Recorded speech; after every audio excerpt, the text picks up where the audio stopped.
Welcome back to the best damn comic book podcast on the interwebs. We've got the Comics Aficionados right here on the Thinking Critical Comic Book Podcast. Got a great panel for you today. We had some controversy this week. Leah Williams was in some hot water. We had the sort of celebration of Captain America's 80th anniversary. We had the numbers for the 2020 comic industry sales. A lot of interesting data there. I think it's probably better than some people imagined. And with me today are my group of nerds that want to talk all this this wonderful stuff. First up, we've got from the BatmanNews.com, Batman critic. He reviews other kind of comics as well. Josh McDonald, first time on the panel. How you doing, Josh? I'm doing well. Good morning. Thanks for having me. Well, I'm glad you could make it, buddy. We're going to talk some Batman just for you. Oh, yeah, I saw that. I sent you a message about that. He put himself through the ringer trying to come up with his favorite Batman comic. Yeah, we're going to make sure I go last on that one, just so I'm not the idiot with a list of 20 things. You just do what Claremont does, where he just, when people ask him what his favorite issue of X-Men is, he just says, like, all of them. I love them all equally. No, I can't in good faith say that at all. Next up, we've got on the left coast, we've got Dylan up bright and early from the Real Comic Book Gamer. How you doing, Dylan? I'm doing good, man. Thanks for having me back. Well, I'm glad you could make it. We've also got comic book writer, award-winning editor Joe Corallo in the house. How's everything going? How was Betstar? I know that was last week. Yeah, it's going all right. Things are moving. So yeah, I'm happy with it. Did you go and sign some more comics? I might have signed a couple at his shop, but there were only 2 left. So, oh my goodness, that's nice. They were almost sold out. Yeah. Nice. Well, we've got Chuck Skills saying happy 4th of July aficionados. So thank you for supporting the channel. Yes. Happy 4th of July, everyone, and certainly happy Canada Day if you're north of border. So thank you very much, Chuck.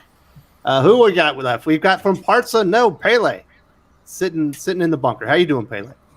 Oh, I'm doing pretty well. East Tennessee, represent in the bowels of Appalachia, way up in the mountains.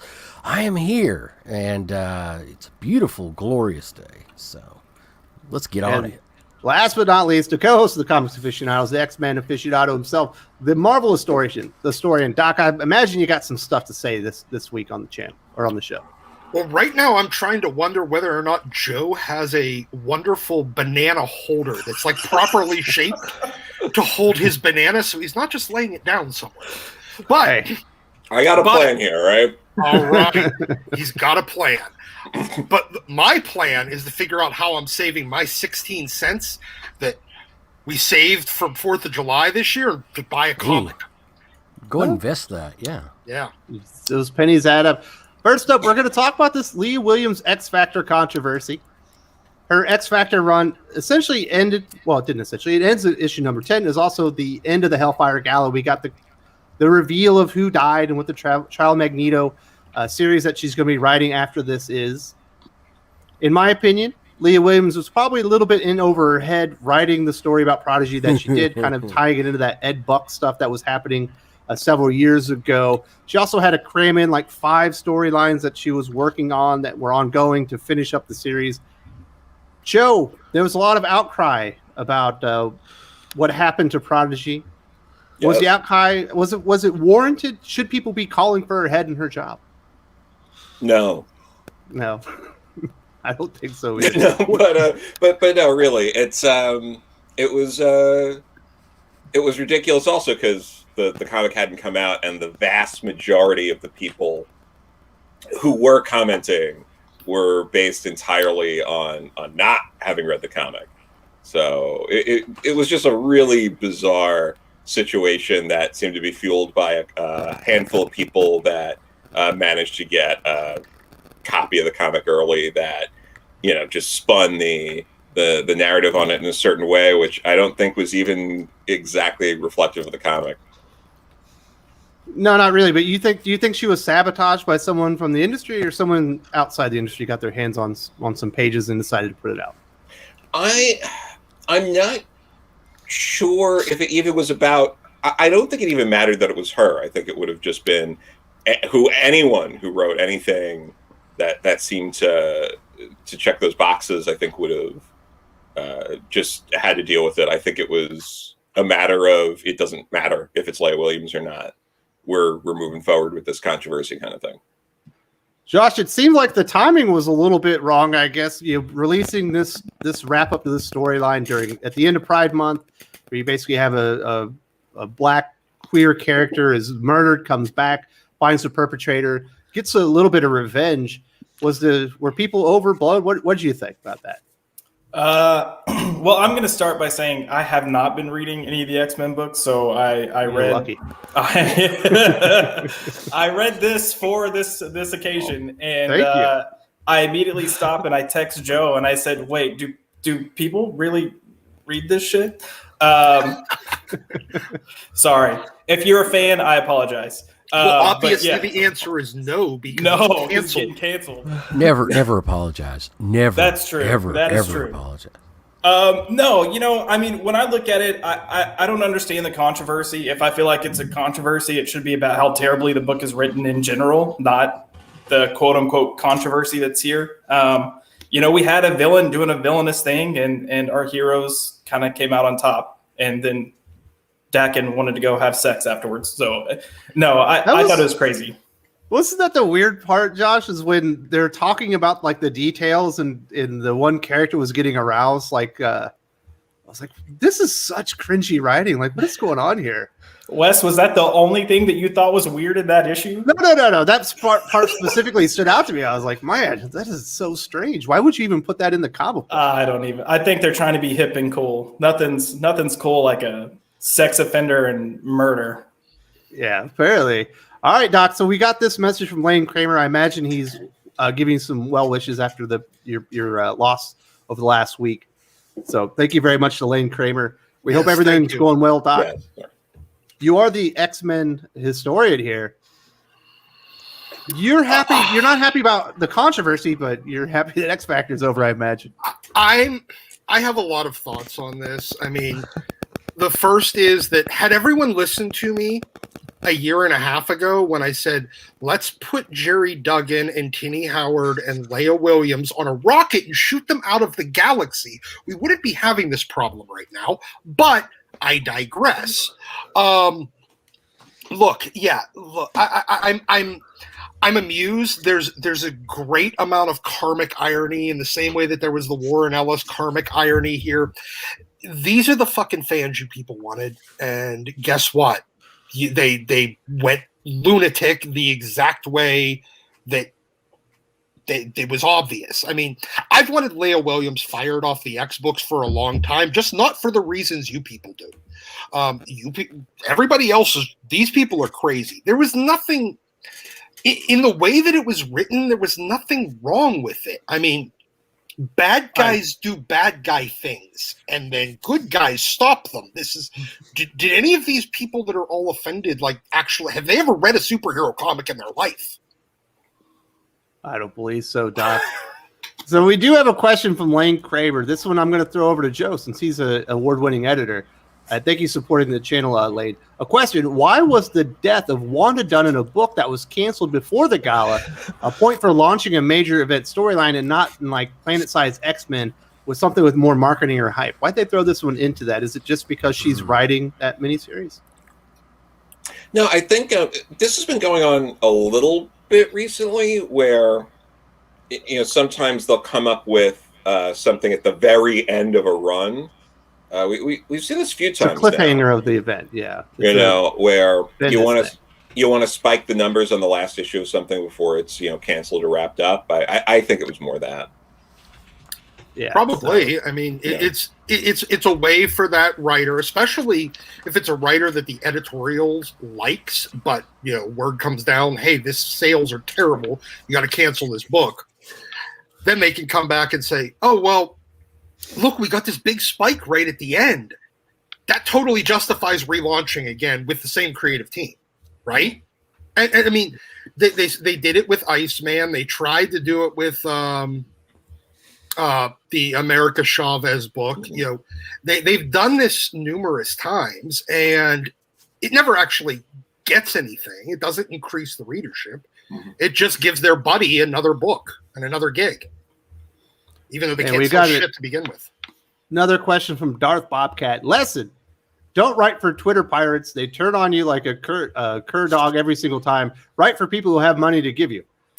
I don't know, Dylan. That was my favorite part about this was going through the tweets. If you're going to talk about the controversy, you got to read up on it. It's like, I don't read X Factor, but they need to fire her immediately. They're like, they need to fire, Leah Williams from X Factor. I've been pirating the book. Like, oh my goodness.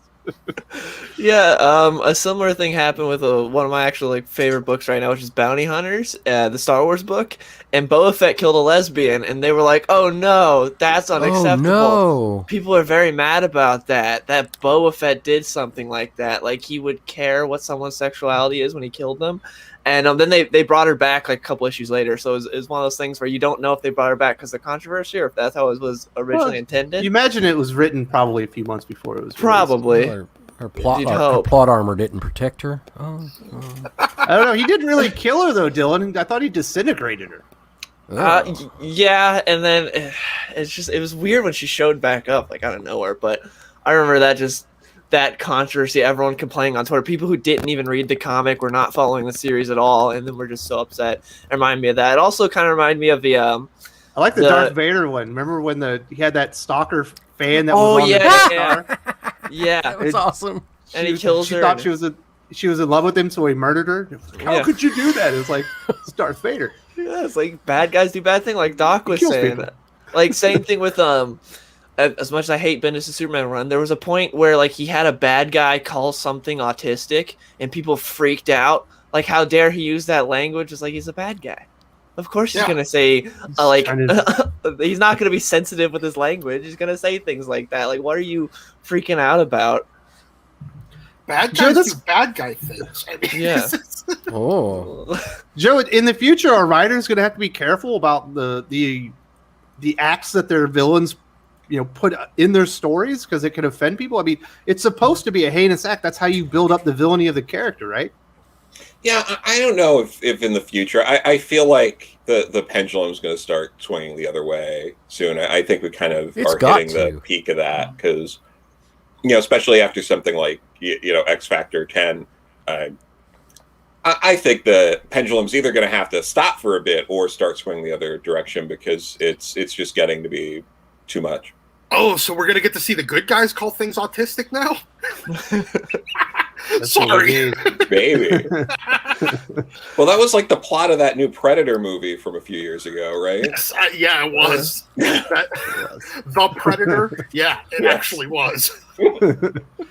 I don't know, Pele. I know you were probably seeing all this stuff. What did you think about what was happening here? Were you enjoying people getting their comeuppance and watching the mob come after one of their own? Well, I'm not saying that I enjoy it, but I expected it to happen. They eat their own, so it's going to happen sooner or later that one of them is going to say something problematic, something that is either misconstrued or blown out of proportion, and they're going to have the target. It's their penance. Everybody on that side, all the woke people have to pay their penance from time to time. So they have to have they have to be torn down and built back up again and grovel for a while. It's part of their weirdo religion. So I'm kind of impressed that she hasn't apologized. I am too. I'll give her credit for that one. Until she apologizes. Until she apologizes, though, she won't receive penance. And but it's coming. It's going to happen.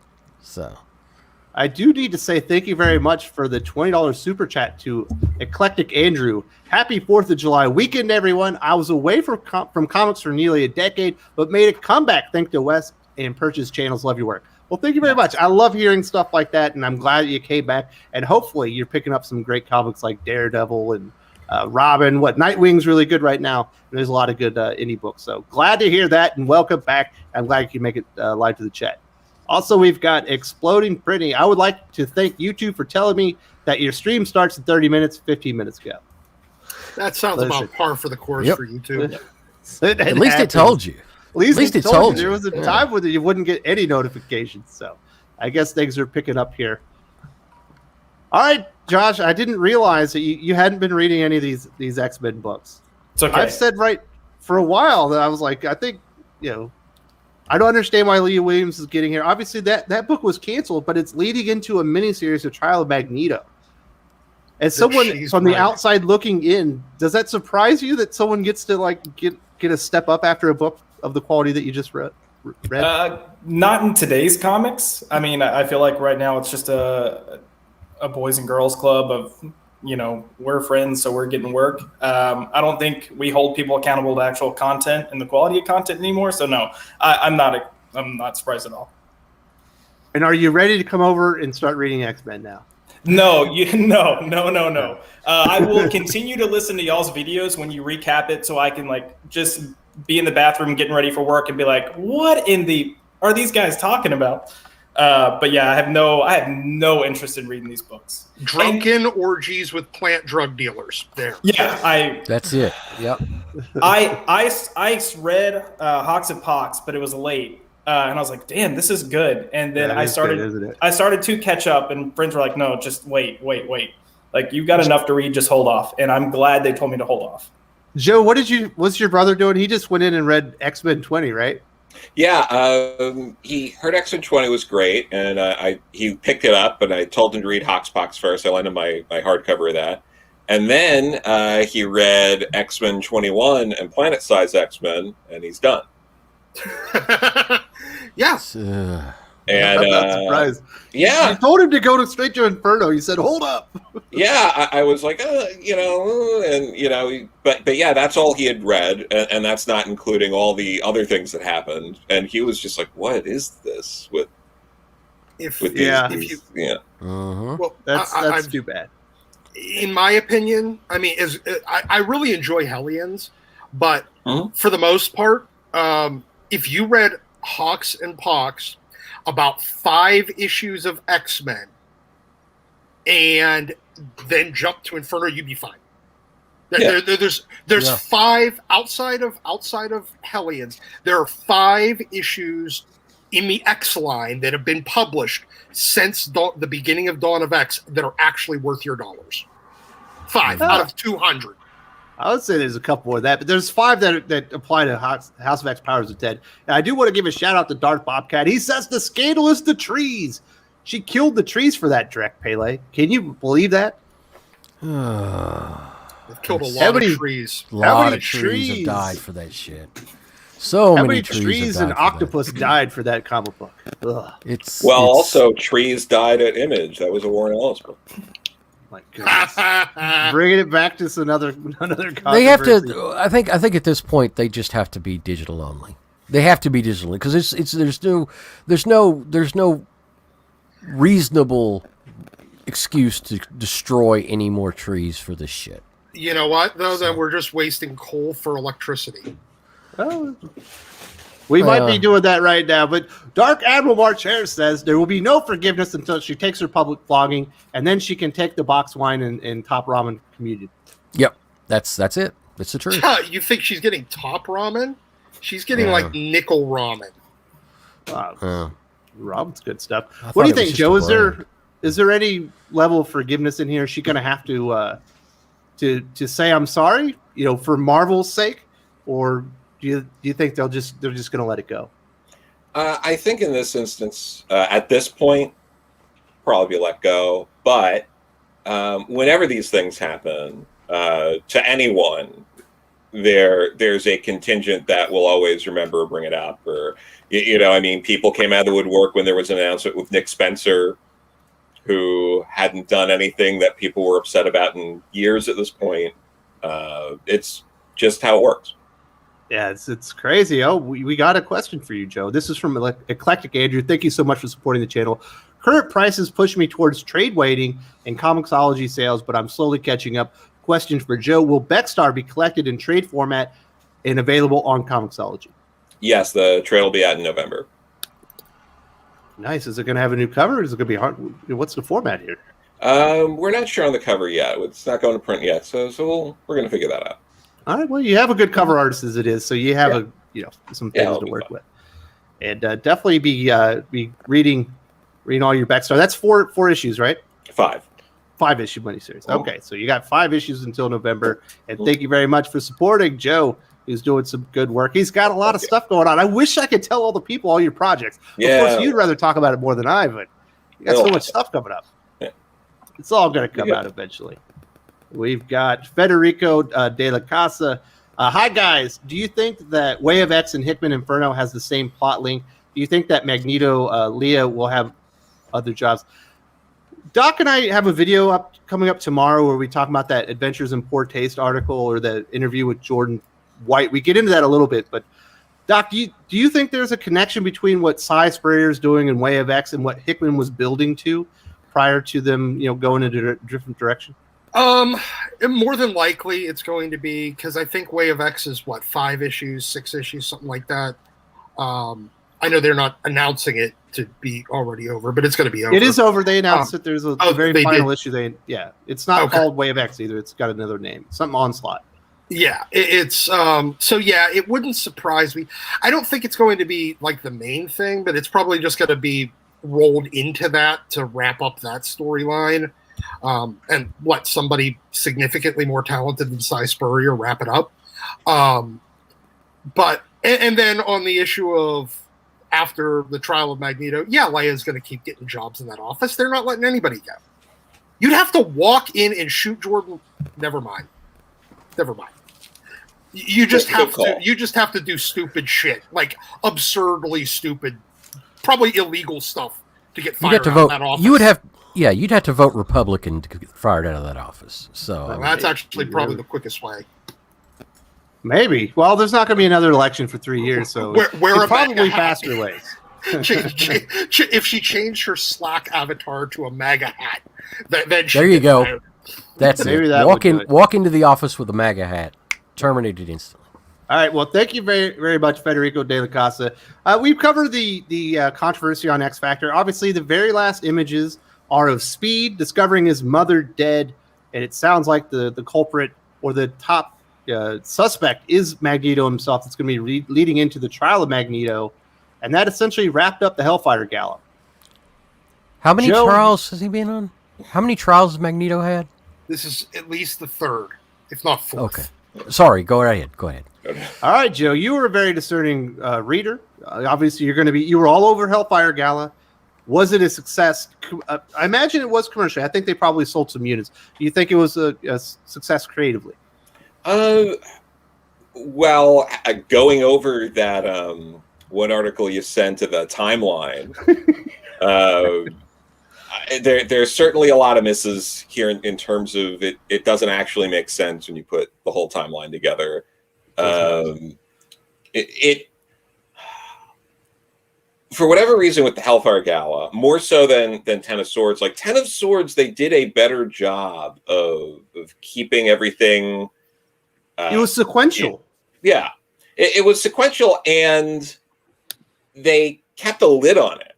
I feel like the whole Hellfire Gala was spoiled well before every issue. There were no surprises. People were calling Scarlet Witch before it started. I don't know. I can't imagine it was a success in that way. And it didn't have the same heat as Ten of Swords. I think there was a lot more build up to Ten of Swords, and the Hellfire Gala I don't think hit that same level of coverage in the same way that Ten of Swords did. Pele, what did you notice? Did all the PR that they were doing? They brought in a bunch of celebrities that were going to make cameos. Obviously, there was all the fashion that was going out there to get the word out for Ten of Swords. I know you're in Tennessee. Perhaps that didn't bring a lot of customers in, but what was the water cooler talk amongst retailers? Were people selling out of these books? No one knew who these people were. They didn't know who the celebrities at the gala were. For the most part, they're like, who is this? What is that's Kevin Feige. Oh, he does the Marvel movies. Oh yeah. Who's this? Well, that's some rap guy. Oh, I have no idea. That's mostly it. I swear to you, that's mostly it. They just did not know who these people were. So it was. They sold, but I think that they sold because it was a Marvel event, more so than because it was a gala event. So, I did have some refunds. Because we do offer refunds now on all Marvel DC titles. So, did have some refunds because people read it and they were like, "This is shit. Nobody should be buying this, and that happens now. But yeah, it is what it is, and some people in society just don't get it, and they're not connected into Twitter and the Hollywood umbilical cord, so they don't know. So, all right, Doc, this one I'll throw to you. Eclectic Andrew asks, with resurrection protocols in place, Kate Wanda just be resurrected. She's human now, correct? Well, they're still sticking with this whole thing where suddenly she's not a mutant anymore because she just decided that to when she was evil during Axis, and she told Magneto, "I'm not your kid," and they've had a very simple exit like parachute that they could pull at any time. For her to make her a mutant again, because the whole point of that was at the height of the Fox versus Marvel and Disney thing, that they turned her human, and all she had to do was be like, "Yeah, I was evil at the time, and I lied to hurt your feelings. I am a mutant. It's I don't so's Quicksilver, no big deal." But they're now doing. I think there's some convoluted way to show that she actually really is a mutant, and it's for no apparent reason, just convoluted for the sake of convoluted. But I also have to ask, if he's just a suspect, why is he on trial? Do any of these people know how the justice system works? No. Krakoan justice system. Krakoan justice system. Oh, it's like Twitter justice. Well, you were there at the time, so you're definitely guilty, and now we're going to execute you and maybe not resurrect you, I think. Yeah. It's Twitter justice. You were there at the time. We all know Magneto didn't do this. It was probably Exodus. Yeah. He's the one that's been reading all the stories about how she's evil, right? Yes. Yeah. So that's the story of Eclectic Andrew. She's supposedly human now, so she can't be brought back up to life. She was apparently the daughter of the Wizard and some other one of like the Golden Age Marvel characters. You say Wizard, I'm thinking about that football player that got caught in the airport. Yeah, I know. Same here. But no, the Wizard. It was a Golden Age character from Marvel that was really, really obscure. I think he might have been in like it was like timely. It was the timely era of Marvel, like pre-Marvel. And some other character. I want to say Miss America, but I don't think so. Whoa. Yeah, that's Darth Bobcat. Magneto gets a fair trial. Leah doesn't. Actually, I'm thinking Magneto gets Twitter justice trial. Yeah. Well, maybe he'll be in the bowels of Krakoa with Sabretooth. He's on trial for being a suspect. All right, Doc. Sorry. You keep going. We did not do a wrap up of Hellfire Gala. I'm done with it. You can speak now or ever hold your peace. What do you want to say about Hellfire Gala? Was it a success? What were your issues with it? It was a waste of money. It was a waste of time. There was one moderately interesting event that occurred during it, and even that I don't see, other than like it just came out of left field. No, it was a waste of time. Not only could it not keep internal like thematic consistency, it couldn't even keep its own continuity straight. So it was creatively, financially, response like critically. Mom is Magda Eisenhart, by the way. Magda Eisenhart. Okay, yeah, it's creatively. No, it was a waste of time.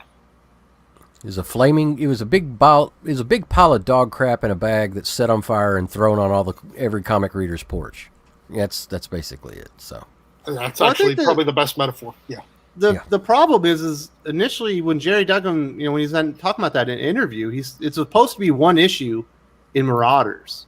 It was going to be the Hellfire Gala to do something with Marauders, and they turned it into an event. And I think that's why it felt pretty aimless, Joe. The timeline, like you mentioned, it doesn't make sense. You're seeing the same events with completely different dialogue and presented in completely different, ways. You're seeing people in different places at the exact same time, as if there's multiple versions of them, and it felt like it was kind of last minute. Yeah, I mean, the red flag for me was in the first week. We had 2 different rounds of dialogue for the interaction that Quentin Quire and Iron Man Tony had. Stark. Yeah. I was like, this is not a good sign. And then when you get to planet sized, he's not even on Earth. Yeah. Yes. So- Also that. What? It's weird, Joe. Is when I see something like that, I'm like, well, this means something. They're trying to tell me something. I'm supposed to figure out this mystery. Where is this all leading? Why am I seeing this from 2 different perspectives? And it was just, they didn't communicate well. No, and I mean, that would have been amazing if there was something like that going on, and there was some reality warping or something, and that was clues to a greater thing happening. But no, I mean, we got the spoiler that the big reveals were going to be the team gets announced and someone dies at the gala, and that was pretty much it. Those were the big things. In Mars, yeah. Yeah, but Mars is, how many times has Mars been terraformed and people... I mean, the Inhumans have been living on the moon for like, what, almost 60 years at this point? Like, who cares? Yeah, and Apocalypse lived on the moon for a while, too. Yeah. X Factor lived on the moon for a while. It's So- no big fucking deal. Well, currently, I believe it's Scott Summers and his family are on the moon, but we do have Federico de la Casa. Was it Wanda retcon non-mutant in the second Uncanny Avengers run by Remender, but she's so powerful that she can rewrite reality to be a mutant again? It was during Axis that she did that, but it was direct tie into Uncanny Avengers. Uncanny Avengers Volume 2 directly tied into Axis and was also written by Remender. So generally, yes, you're just wrong on the actual title. But yeah, you're right. But that's the point. They had it, but they still have an easy out because she was evil at the time. Yeah. So all she has to do is say, "I lied." There, problem solved. Yeah, but don't they have a precedent now with Franklin Richards? Like, you can't just make yourself a mutant anymore. Yeah, well, the thing is, though, she doesn't have to have made herself a mutant. She still could have been a mutant and just lied and said, "I'm not." That's the point. She all of the technology that detects mutants still detects her. It always did, and it always detected Quicksilver too. So how, unless she made them both mutants, but all she has to do is say, "I lied," and because she still gets detected by that equipment. My goodness, Doc, this is a convoluted mess. Yes, it is, and they could have solved it by she was always a mutant. She lied to hurt her dad's feelings, and she's still a mutant. She was a mutant before. He was a mutant before. She lied to him. He thought maybe I'm not her dad. They're not my kids. And then, I lied. Oh, so everything is actually right. Because the only thing that says she's not a mutant at this point is her saying, "I'm not a mutant." All right. Well, Dylan, obviously, I don't think you were reading Hellfire Gala, correct? Yeah, I was not. Are you getting the hardcover? No, not at all. Like, X-Men for me has just been, I follow what Benjamin Percy writes, and that's about it. I read, like, the first 9 issues in the main X-Men book after Hawks and Pox. I obviously read that. And then, like, the X-Men got beat up by, like, some old woman from YMCA or something, and I was kind of like, yeah, I don't know if I'm feeling this book. And so I kind of dropped that and just followed Benjamin Percy. And Benjamin Percy, when he's not having to tie into the other X-Men crap or doing stuff related to plants, has been pretty solid. So that's been my strategy when it comes to the X-Men books of what to follow. That is the perfect way. It's like the YMC Water Aerobics Club. Yeah, it was so weird. Horticulture. That was a terrible idea. Eclectic Andrew, thank you so much for supporting the channel. Thank you, Doc. As it stands, Marvel is rehashing events from the past at an even increasing pace. Which one would you guys like to be revisited next? Joe, what should they revisit next? We go in, Death of the Mutants, Fall of the Mutants? I guess they technically haven't just recycled that title in a while, so sure, why not? They've Well, they've done recycled Korvac everything. Saga really recently. We got basically the Kree Scroll War again. They haven't done Infinity Gauntlet enough, right? Maximum security. Yes. Only once every year. Although, It's, like Fall of the Mutants or Mutant Massacre, that sounds good. All right, Doc. Where should they go next? Since all they do is rehash old events anyway. Maximum security, which was a terrible, terrible, terrible summer event where they turned Earth into a prison planet for reasons, and then it was not. Yeah, but they haven't. They did it in Marvel in the 90s. They could do it again. They're rehashing all the events. They're running out of events. They're going to have to go to the low tier events real soon. And Eclectic Andrew adds, none of them can work too. Yeah. I mean, they could actually, hire somebody that knows how to write and make a new event. Well, to Doc's point, though, they already rehashed Atlantis Attacks, so they're already doing that. Yeah, they're already on the low tier events. We're gonna need shit. I'm running out of even bad events. I mean, we've done the Clone Saga. We've done the Clone Saga a couple of times. We could do Death of Captain America, but I just read that. Eh? At this point, he dies like every week. Bobcat, rehash Death of Captain Marvel. That'll sell books. Evolutionary War. That's one that Evolutionary War is that's another M-Tech. Yeah, it's crazy. They're basically just rehashing old events. I don't know. What do you think about this, Josh? You read all comics. Do you like the fact that they're kind of just trying to tap into nostalgia? No. I really wish. I mean, we're seeing this in the Batman books, especially, that they're just rehashing stuff. But in general, I hate this whole rehashing idea. Mainly because the writers just entertainment in general. It's like, oh, let's bring back Bad Boys. Let's bring back Independence Day. And they're just rehashing a bunch of old stuff we've already read or watched. You know what? Go ahead, Doc. You know what they should do? Just rehash King in Black all over again right now. Yes. Before it's even cold. Yeah. Yes. The King in Blue is here. You never expected it. I like it. We're talking about rehashing events, and I think if I were a writer and I were at Marvel and I were going to rehash an event, I would probably find the event that is just hated on the most and redo it. One more day. Well, I mean, hopefully I'd be able to do it better. I would like to think I could write better than most of these comic writers today. So this time, Joe, he just attacked you. Are you going to let him say that? I'll just wait for his apology. Oh my goodness, he went after Joe personally. It's okay. I think he was just teasing. That was not directed at Joe. I know. I'm just trying to start crap. Does anyone have anything else to say about HELLFIRE Gala? It was unmitigated disaster, in my opinion. Yeah, as someone who didn't read this, what was the actual point of HELLFIRE Gala? Why did they even have this gala? To announce the new team and set up the next thing. There we go. No, that's not why they had it. They had HELLFIRE Gala so they could put people on parade, the rainbow people, because it's June.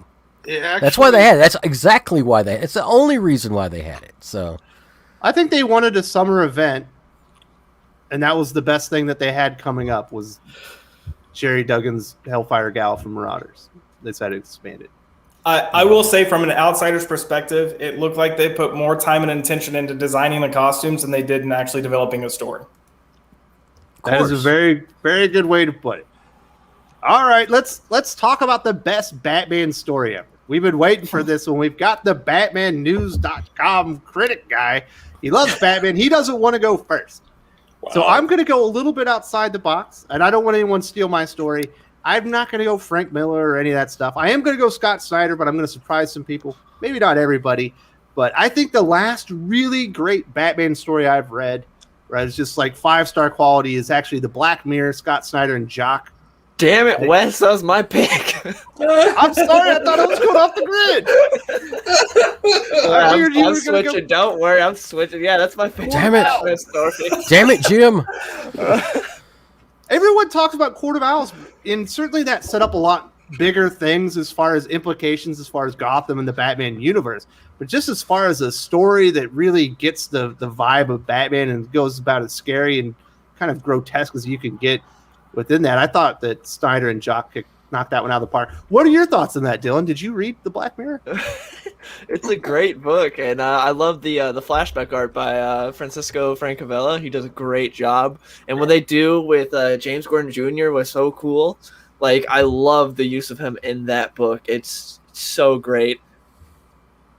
What did you think about the cliffhanger at the end where it's implied that James Gordon Jr. has poisoned all the children in Gotham and they're all going to become serial killers? That freaked me out.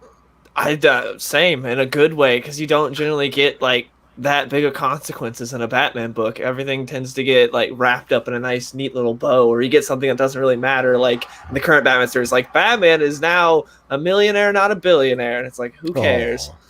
To where in this, like, you actually had some consequences that actually kind of kept you up a little bit. Yeah, because at the end they're like, well, did we stop it? And Bruce Wayne's like, I don't know. We did what we could, but we won't know for 20 years. Yeah, What? it's terrifying. It's awful. You know, in DC's sliding timeline, that'll be in 140 years, but you know what I'm saying. It's going to be a big We'll all be payoff. dead. We'll Yeah, all be I'm dead. excited for us to all be dead. Yeah, who cares? I don't know. What do you think about that one, Josh? Is that a good pick? Is that should that be in your top of your list? 100%. Like I would. I mean, I don't want to jump on anyone's toes, but that whole Batman Reborn era was just great in general. But yeah, Black Mirror is one of my favorite Batman books of all time. Absolutely. All right, let's go, Dylan. I don't want him to take another story from. What is your other favorite Batman story? So after thinking about it, but I guess I'd go with Batman Under the Red Hood from Judd. Damn Winnick and you! Doug You Mankey. mother! Blame Wes, man. This isn't my fault. This is Wes's fault. Oh. Mother puss bucket. Go ahead, Dylan. Take it. I've got a couple others.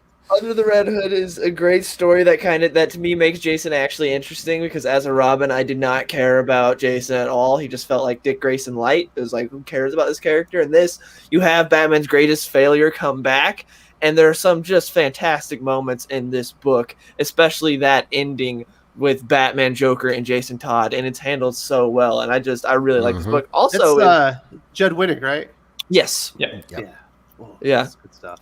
And even the animated movie's good on that one. the animated movie's like the best one they've done, in my opinion. I love it. Like, Agreed. and they It's also one of it's one of the most frequently picked of all the Batman animated movies at the shop, because we got a little thing now where little kiosk where people can select a movie to watch, and that one's played a lot. So like the nudie store quarter video. except it's out in the open. Except it's out in the open, and the TV is 60 inches wide. Yeah, but yeah, Fella. yoink yoink. Oh yeah, That this was movie's great. real good. In the animated movie, Josh, they throw in that extra scene where they're fighting in the bathroom. It's like, they actually did something additive that works. Yeah, Yeah. well, they got Oh, sorry. Go ahead. No, I was gonna say that they also changed the whole point of how he came back and what they took out the whole Superboy bit, and I feel like the animated movie actually ended the story better, but it might be a hot take. Whoa. They got Judd Winnick to write the screenplay for the movie, which That is a makes smart move. And I wish they would do more with these like adaptions. Like, get the guy that wrote the comic to write, because they'll know like what to cut, like the fat to cut for the movie. Be like, Superboy Prime is not going to make any sense, and then an animated movie to bring up.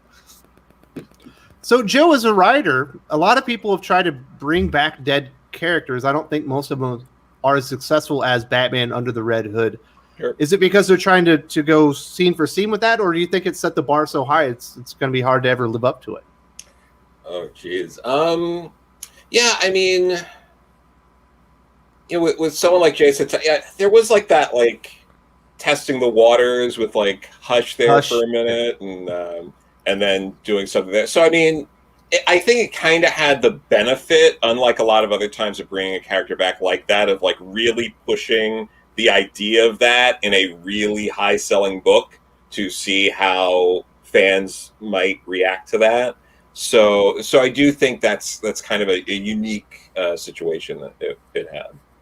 we've got Eclectic Andrew. He's got 2 Dark Horse picks, and I know Joe's going to want to talk about one of these: Batman City of Crime and Going Insane.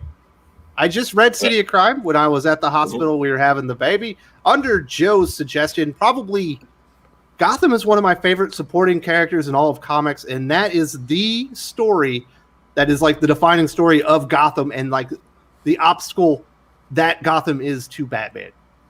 Yeah, no, that would be like my post-crisis pick was probably going to be City of Crime, just because, I mean, between that and just David Latham, like, what a talent, and having him, you know, writing and doing all the layouts, and there's just, you know, the story just sinks in a way that, you know, it's hard to pull off. And I think City of Crime pulls a lot of really incredible things off, has a very powerful ending.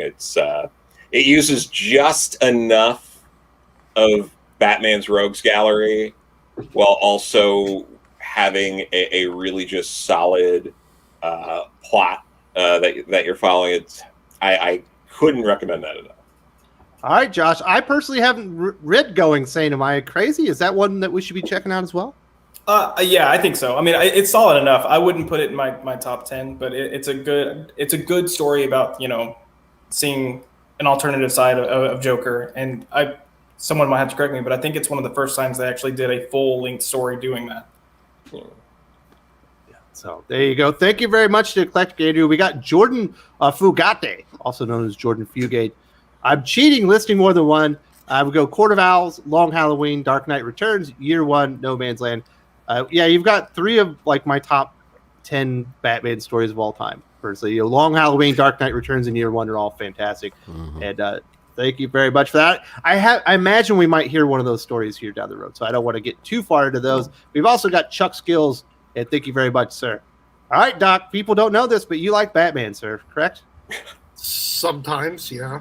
I'm not a huge Batman fan.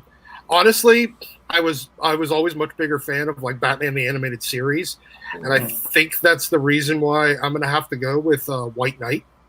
I know it's out of continuity. You know what? Lee's definitive Batman work. I really do like Hush, but it's just a typical Gauntlet story.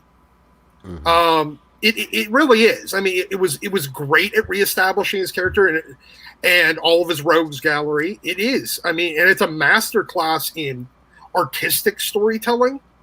But overall, the story itself's really kind of bland. Yep. All right, Batman White Knight.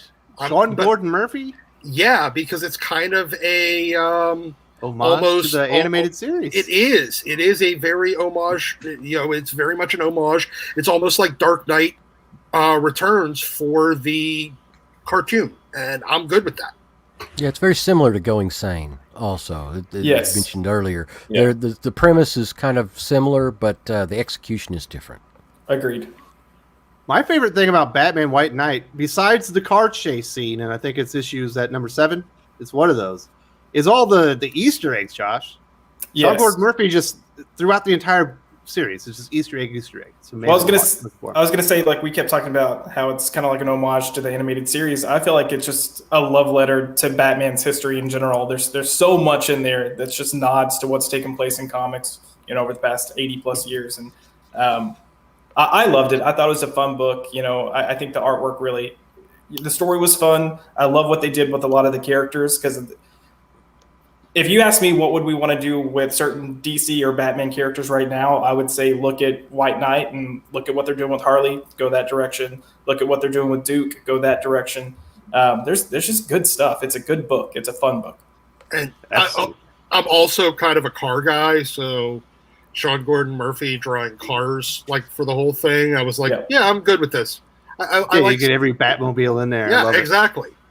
And just, you know, Batman sports cars. I'm like, this is fucking rad. Oh yeah. All right, Joe, we haven't sent it to you, have we? Not yet. No. All right, Joe. I thought you were going to go City of Crime. I'm glad you were going something a little bit earlier. Yeah. No, I think for me, it's probably Strange Apparitions, you know, which we read with Breen. That's a damn good one. I think it's hard to sort of put into context, like today, I mean, what Steve Englehart did, he not only reintroduced Hugo Strange and Deadshot, he put out one of the definitive Joker stories, created Jokerfish. Yeah, the Jokerfish 2-part is amazing. Introduced Silver St. Cloud and Dr. Phosphorus. All of this happens in that's 6 issues. Yeah, it's a very short period of time where he's very putting all that in. concentrated. Yeah. Very And- concentrated. Yeah, and then you can even stretch it out for the rest of what Marshall Rogers did in Detective 478, 479. That Clayface 3 2-part story that Len Wein wrote is also, it's just a really interesting gothic horror story that goes right into. So just that whole chunk there, I think is incredible. The best part: Batman fighting on an enormous typewriter. Yep. Yes, that was Like, amazing. this is great. Who's fighting? Who was it? Deadshot. Yeah, it was Deadshot. Yeah. I think that was the reintroduction of Deadshot, right? Like he hadn't It been was. around either. Yeah, he hadn't been around, and that was the first time we saw him in that suit, which was so iconic. He's basically still more or less in it today. LK, best recent Bat story, The Batman's Grave. That would be Warren Ellis and Brian Hitch. Yep. What are your thoughts on that one, Josh? I like that story. It was the only detective story you were going to be getting in Batman when it was coming out. So I actually reviewed this for Batman News, and I will agree. It's definitely one of my more favorite Batman stories recently. I think they kind of botched the ending just a little bit because it was rushed, but other than that, there's a nice kind of like shadow self story going on here with Bruce, and we see that a lot. But I think Warren Ellis is competent enough as a writer to take a nice stance with it and introduce something that maybe not be different, but just dive into it a little bit further than what we typically do. I enjoyed it a lot. And then Brian Hitch's art, he's just a freaking great artist. I've actually reached out to try to buy some original art from that book. So going to be throwing down some money soon. Absolutely. Well, congratulations. Hopefully you'll be on display soon. Well, it's a good thing to put money into. Yeah, agreed. My go ahead. Never mind. No. So it's your world. I was going to say, the one Batman story that we all need though is the City of Bruce. It's true. City of Bruce is going to be where it's at. Stay Hopefully- hydrated. Definitely. Yeah. Sean Gordon Murphy gets to that soon. I was a hope great so. trailer. That fingers first crossed. All right, Pele, you've got a pretty expansive Batman collection. We won't go into the details here. Are we but going it's- recent or Whatever- are we going all time? Whatever floats your boat. When you think about the best Batman story you've ever read, what is it? Oh, it's well, I'm gonna pick my first. My first one was already picked, but I'm gonna because I was gonna go a little bit off the beaten path. But in the 1980s, there was nothing hotter than Batman, and it was the revival of Batman. And because the Dark Knight had kind of taken a couple of hits in the mouth in the late 70s, early 80s. He just wasn't as popular. His popularity was down. And a whole generation of readers just hadn't really been exposed to, The Dark Knight. And then The Dark Knight Returns. And it's hard to express to people how hot that was when it came out. It blew the lid off of comics. It exposed comics to two generations of people that had never picked up a comic book before. And it not only brought in comics, it brought in regular book readers, people that are buying trade paperbacks now. And it actually gave birth to the entire trade paperback market. And it's just so powerful, and it was so well done. And the Frank Miller just it's unbelievable how when it came out that people were standing in line at comic book shops to pick up each issue. And that was, and you got to understand too, these did not come out like they do now. They were separated by 2 months. There was 2 months between each issue. They were bi-monthly. They were semi-monthly, whatever they want to call it. But anyway, they came out every 2 months, and when the first issue came out, within a month, everybody was going insane. And then by the time issue 2 came out, it was an absolute just animal. And the comic shops could not order enough. They didn't publish enough of them. It was one of the first DC Comics to go through 3 print runs on a book that cost, even at the time, it was ridiculous. I mean, it'd be like a $10, $12 comic today. I mean, it was, and people bought it and they loved it. And, I don't think that Batman has been that hot ever again as he was. So as far as in a social context within comics, I mean, you still had, the Dark Knight, you still had the Dark Knight movie series and stuff like that. And Batman's always had a certain degree of popularity since then, but that kicked it off. That launched Batman into the stratosphere and turned him into the cult and, general public favorite that he is today. And, he owes that popularity to Frank Miller and his incredible team behind him. And I just don't think that there's been anything that great since. And I'm having a hard time thinking of anything really that touches it before. So you also get some of the greatest statues in comic book history from that book. Oh yeah. Oh yeah. Some of the greatest collectibles ever. Yeah. And it was at a time, when there was a lot of uncertainty going on, that was before the fall of the Berlin Wall. There was a lot of stuff, society was on edge, it was the end of the Cold War, and this kind of captured everybody's imagination. And you had Good Morning America talking about a comic book? What the fuck? Nobody was doing that. You had it on nightly news. You had people are excited about comic books again. Like as if, nobody actually reads comic books. What the hell?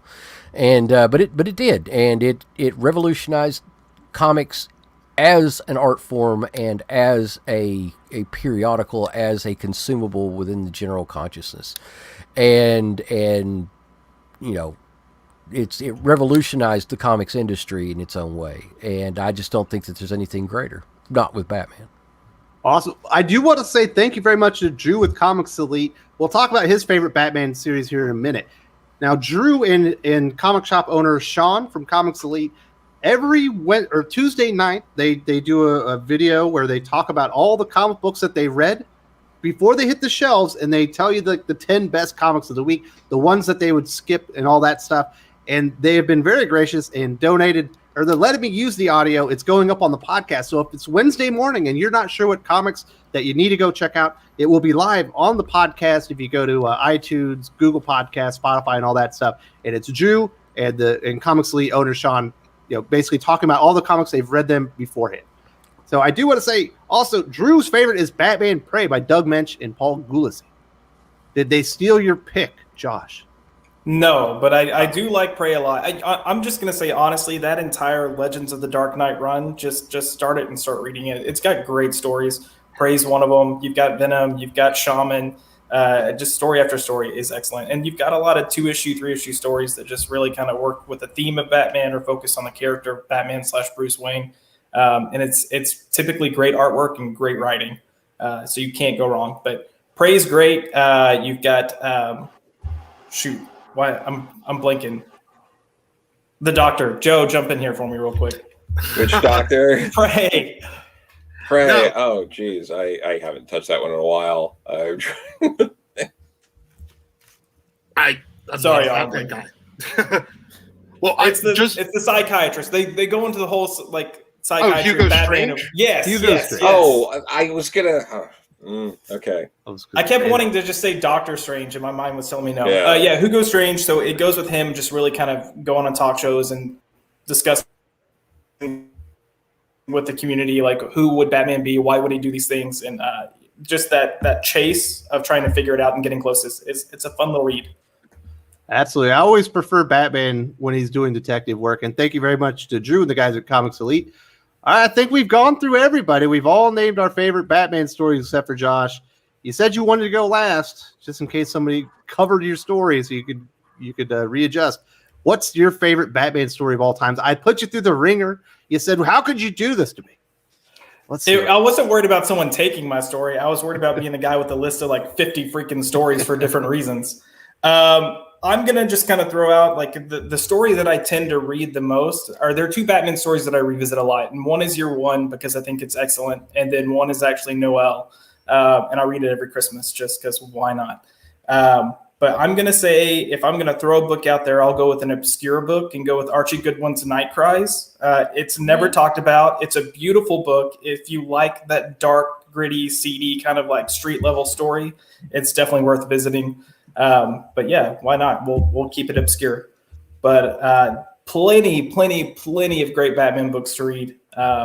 And you can go find a random top 10 list anywhere, and it's going to give you a good run. So I'm kind of glad. That's the thing about Batman. He's got the best stories. 100%. Yeah, it's because except for right now. Except for right now, there's a couple of stories in some of those anthologies that aren't bad. Here's a question. I'm going to shoot this one to you, Joe. I think it's important. We just saw the Larry O'Neill tribute to his father, Denny O'Neill, in Green Arrow 80th anniversary. I thought it was beautiful. Almost made a grown man cry. And Jamal Lewis wants to say, how much can we credit Denny O'Neill to the overall success of Batman?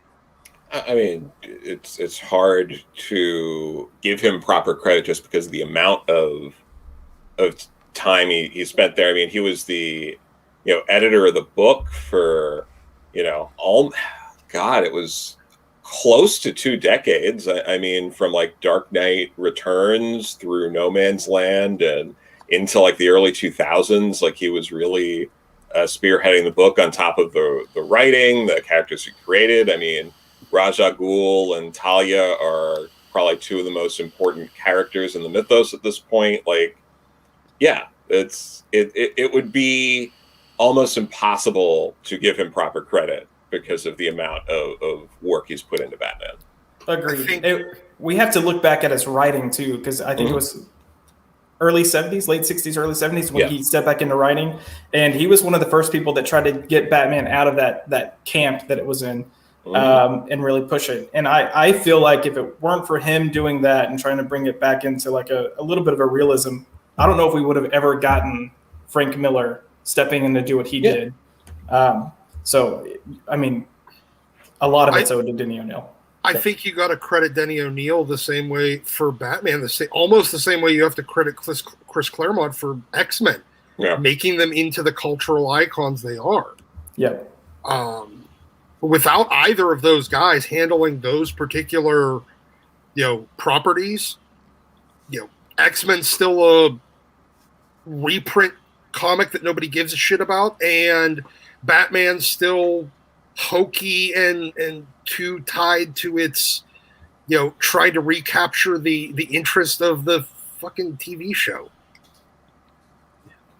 So there we go. Thank you very much. Very good point, Jamal. I'm glad that we were able to talk about Denny O'Neill after reading that story in Green Lantern 80th anniversary. We've also got Lane Kramer, his favorites, Batman, Dracula, Red Rain, and Bloodstorm. What do you think there, Josh? Is that good stuff? I mean, I pick them up on Halloween every now and then. It's not one of my first go-tos, but... All right. Well, thank you very much for supporting the channel. I had a lot of fun talking about Batman. Do we have any alibis about the favorite Batman stories? Did anyone miss anything before we kind of move on? The only thing I'll say is with Pele's mention of Dark Knight, I don't think the 1989 Batman movie happens the way that it does, or even close to it, or with any similar success without Dark Knight Returns. Yep. Yeah. There wouldn't have been Dark Knight Returns. There wouldn't have been Batman Year One. There certainly wouldn't have been the interest as far as Batman in cultural, as far as a cultural mindset. It's just, it changed everything. It changed everything from that point forward.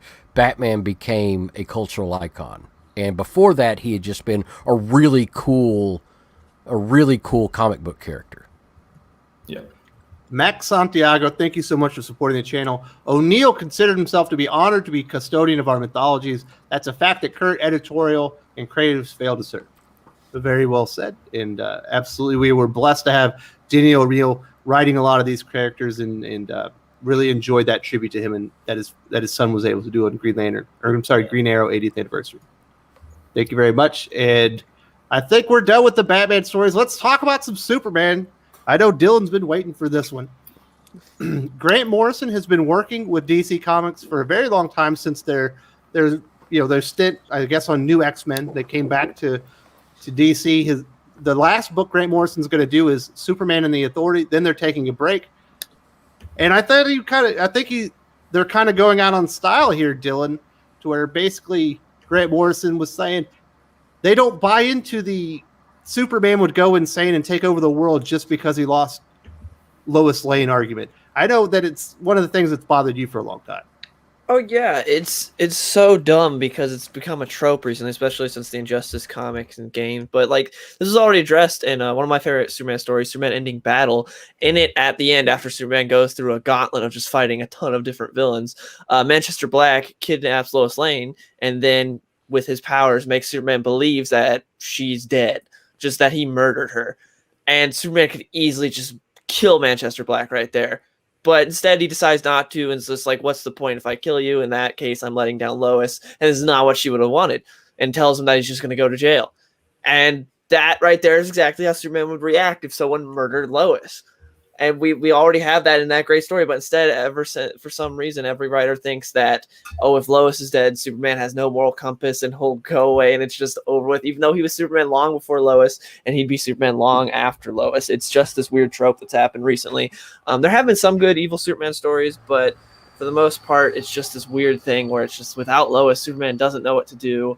And like Grant Morrison pointed out, in his interview, he talks about how he's just a normal guy and he's lost people and he hasn't gone insane. So exactly, if a normal person can lose a loved one without like shooting up a mall or something, then Superman obviously can handle it without going and starting some giant regime like in Injustice, or like what they were going to do with the with Zack Snyder's plan in the Justice League movie. Yeah, wasn't Superman like thrown into like some type of pocket dimension well or something like that, where he had to live for like 20,000 years or something like that before he could escape? It's like some story from the 1970s.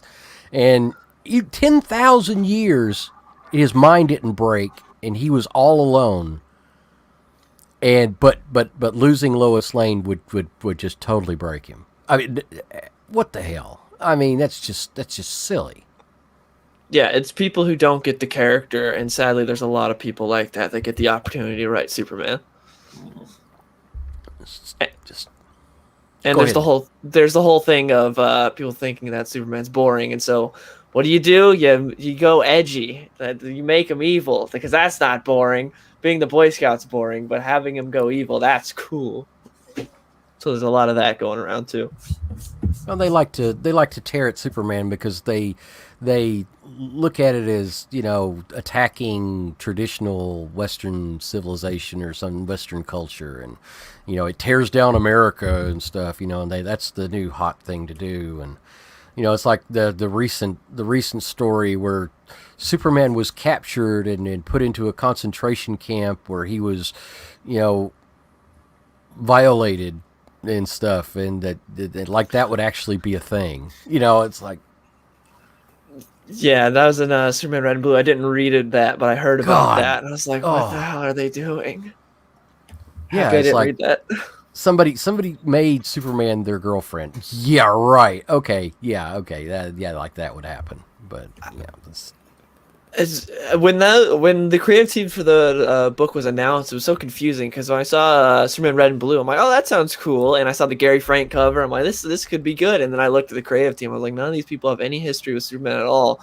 What? Why are you putting these people on a Superman book like this? It makes no sense. And then you get stories like that. And a Superman book that was supposed to be a tribute to Superman. Oh yeah, so let's make a tribute to Superman that gets him violated. Yeah, that's really good. Yeah, I like that idea. Yeah. Who comes up with this crap? It's so weird how they've treated Superman. Thankfully, we have Philip Kennedy Johnson right now, who's doing some pretty good stuff for the most part. He's picking it up, making things better after what Bendis did, and we'll see how Tom Taylor does on the John Kent Superman book. He's been pretty good with DC stuff lately, but I wasn't a fan of his Injustice book, and his Marvel stuff was not very good at all. But his DC stuff has actually been pretty good, so I'll check out his John Kent book.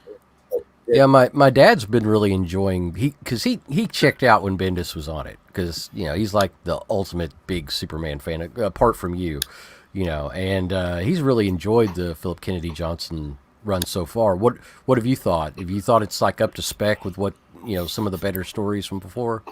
Yeah, it's definitely feels more like Rebirth. It's been pretty good. Like the first issue of like Action Superman both weren't too great. It was kind of like, what are we doing? But then once he got his footing, it's actually pretty good. He's doing a great job at telling like if you can like kind of reconcile with the fact that John is 17 now, which a lot of people are upset about. I am too. But if you're kind of like can move on from the fact that John's 17, we're not going back, then it's a good book. And there's like a lot of good like father-son stories that are being told right now. And that the art from what's his name, Daniel Sampier or something like that. He's doing fantastic on Action Comics. But yeah, it's like both Superman and Action Comics are really solid right now, and we're getting some good father-son stories between Clark and John. Well, just to break in for a moment, Darth Pobcat had a $5 super chat. Sweet. And he said the animated series did the idea better. Having Lex manipulate him with the grief of losing Lois, and then he realized what happened and he fixed things. And I think that's much more in the vein of what Superman is. What do you think, Joe? Yeah, no, I'm with you. I think those are the kind of stories where Superman's getting manipulated. You can kind of pull off some more of that stuff. But for it to be like Superman at his core, to be like, my parents and my planet and almost everyone that I have any sort of blood tie to has been murdered or killed through different events, depending on whichever origin we're working on there, then it's like, why would that? It's so baffling when people go that direction. So yeah, it makes a lot more sense. Yeah, it's a man that knows he's already going to outlive everybody that he loves. He knows that he's going to live for thousands and thousands of years, if not forever. But no, definitely losing them early would just make him go over the edge and just kill everybody. No. And what would happen? I mean, okay, so it's 60 years from now. Lois is, 95 years old. His kids are, other than John, any other kids he has might or might not develop superpowers. What's he going to do? Is he going to turn evil then because Lois died of old age? Yeah. Well, Darth Bobcat says the animated series did the idea better. You guys already talked about it? Yeah, we already did. But we didn't get the Chuck skills yet. Okay, well, we got Chuck skills. Like the Captain American discussion yesterday, I feel that people who often write evil Superman aren't fans of what makes Superman great. Josh, I know you're more the Batman guy, but I think Superman's a great character. He's not so old that he can't be pertinent in today's comic book culture, and I think everyone just they think Superman's boring, but he's not. He's one of the most interesting, complex characters in the DC universe. Agreed. I think I like Superman because I feel like if Superman's written like correctly, it's a character that's going to challenge us to be better versions of ourselves. Because you've got someone that isn't a human being, and they're showing us how to be human. And I think there's just something beautiful and poetic about that. And too many writers, I think, I don't know. I just don't think they fully understand that, and maybe they feel like it's too hard to write him that way, but I love Superman. I think you've got a few writers that have definitely hit that and connected with that. The current run right now is pretty strong. If you haven't read Pete Tomasi and Pat Gleason's run, like there's a lot of just heart and humanity in that. Check it out. Absolutely.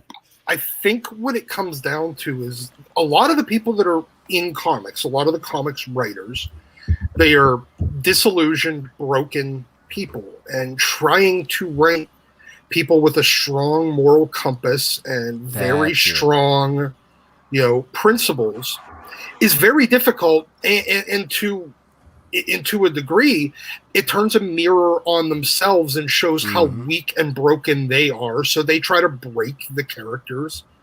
I think you're looking too much into it. I think everybody wants to write the next Dark Knight Returns, and they try to do it with Superman, and that's not something you can really do with that character.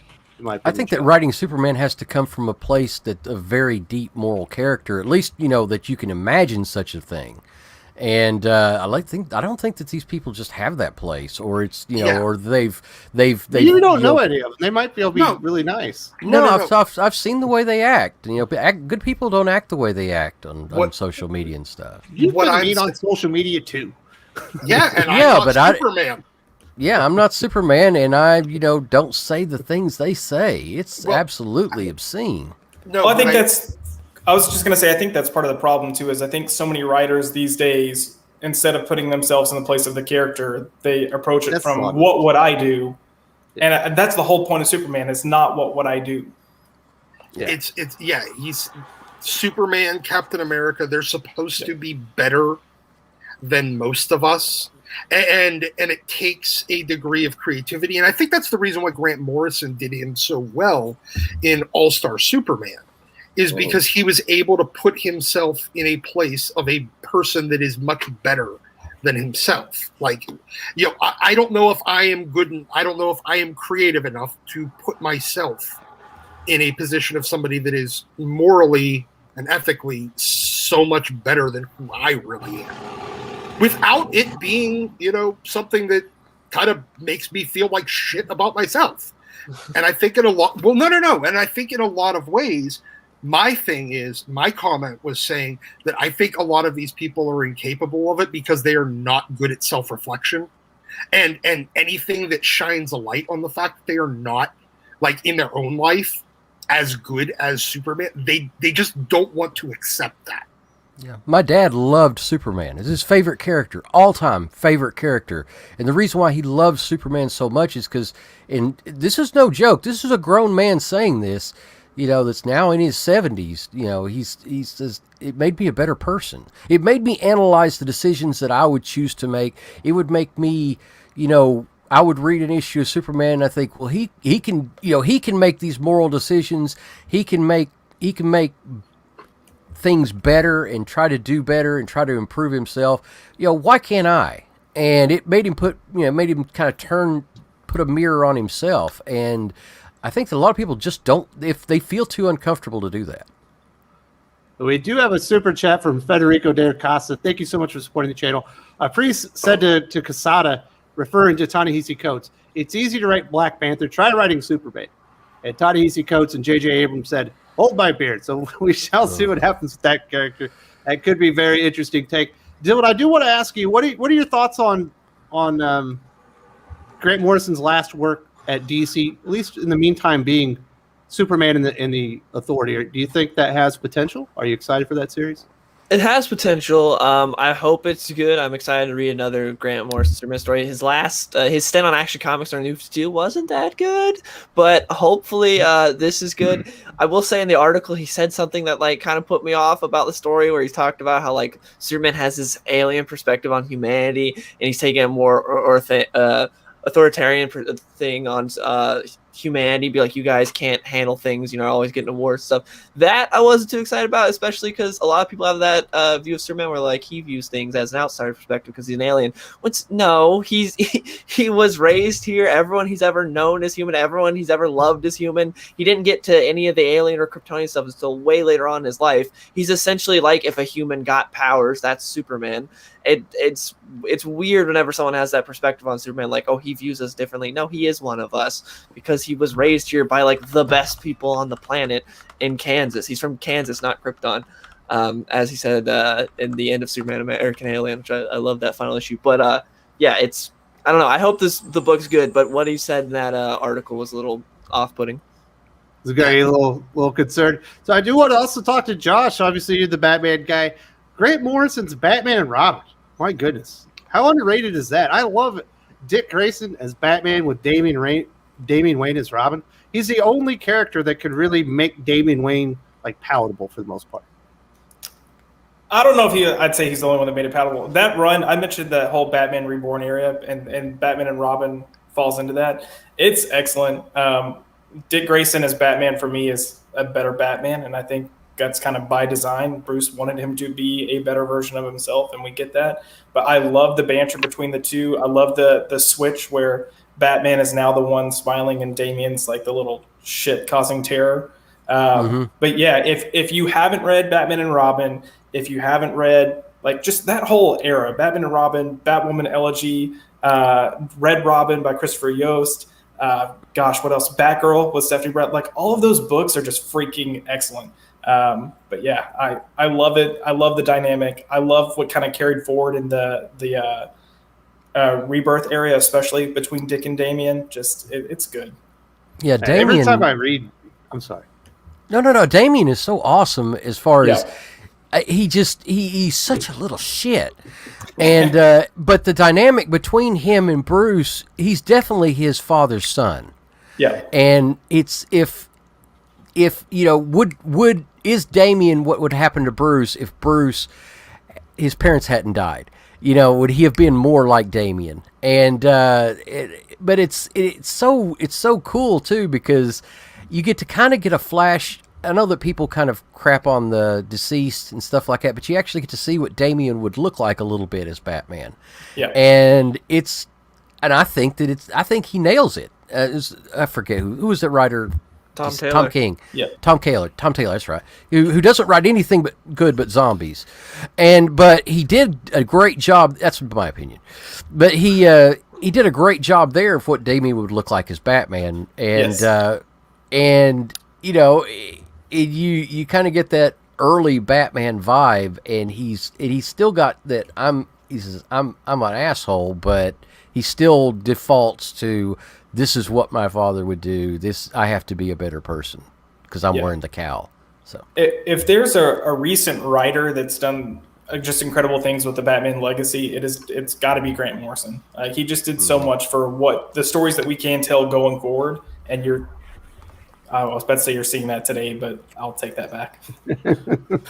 You're maybe seeing it in Robin a little bit. I do like that series. Hey, that's a hell of a lot of fun, and you're getting a lot of what makes Damian such a great character. So kudos to Joshua Williamson, and I don't typically say that about Williamson, but he's doing a great job right now. Absolutely. So, Joe, is there anything else that Grant Morrison has done during their time at DC Comics that you think we should talk about before we head on to the next subject? Well, I think one thing that's important to keep in mind here is Grant has come and gone from DC and has done this a few times before. They did this fairly recently after, God, what was that one event, like the Multiversity? Yep. Yeah, where because that was another thing where it was like, I'm doing this, then I'm out, and then they came back and for a little bit, but like I think the era of Grant coming back to do runs and redefine characters and all that's probably over, but yeah, this isn't new. They'll have Grant back to do little things here and there, and that's probably just going to be it. Yeah, definitely check out his JLA, like Jeff Habib said. Yes. And then I was gonna pitch Arkham Asylum: The Serious House on a Serious Earth. Excellent, beautiful book. If you haven't read it, it's a little crazy, but definitely one of the best things he's done. But isn't the main reason he's stepping away because didn't he sign this contract deal with NBC Universal and Boom to? He's developing some new comic properties for NBC that they're going to be pitching up for streaming and stuff. But I have to imagine that's the main reason he's stepping away. So they did say that they wrote the series in 2018. Yeah. So yeah, this isn't anything that new that Grant was working on. And Grant also has a tendency to stretch themselves thin and have things published everywhere. And I'm sure someone like Grant probably had it in their contract to kind of do whatever the hell they wanted in other places to a certain extent. So I'm just looking forward to Grant fucking up the Authority for a second time. Yeah, there you go. Go out with a bang. So there you go. That's Grant Morrison. is taking a break from DC Comics. Had some interesting things to say about Superman. I completely agreed with him. Now let's move on to another big story that was in there, the 2020 comic industry sales. Set off a lot of fireworks, everyone's saying this and that. Me personally, Pele, I came away quite impressed that the sales didn't drop more than they did in the direct market. But, you had a 7-week closure. Marvel stopped releasing comics when they came up. It was every other week. There was a lot of trials and tribulations. There was only a 30 or 20% decrease in sales in the direct market. There was a 6% increase just as far as comic book industry itself. What was your takeaway from the 2020 sales numbers? I think that a lot of the indie companies like Boom Studios and Image really saved direct sales, and because Marvel just tanked. I mean, there was some good runs, as far as sales are concerned. There were some hot variants and stuff along the way, but overall, it was an L for Marvel. It was an L for DC too. I mean, and you had other studios that were just pulling in the big W's because there was just a vacancy there for them to fill, and people were hungry to get new stories. And where could they go? 20%. I think that's probably about right. As far as our losses too, as far as lost, I'm not saying losses, but our decline in new comic sales. But and people are focusing now on back issues and collectible, the collectibles market. So and I think that it will go down as 2020 and 2021 as comics collecting really coming into its own again. But if something doesn't happen, it's just going to keep dropping. It's going to keep declining, and they're going to have to find that market again. They're going to have to get those people back, and there's a lot of conjecture on how to do that and exactly what is the problem. So, Joe, is there a problem? Or what did you come away from those numbers?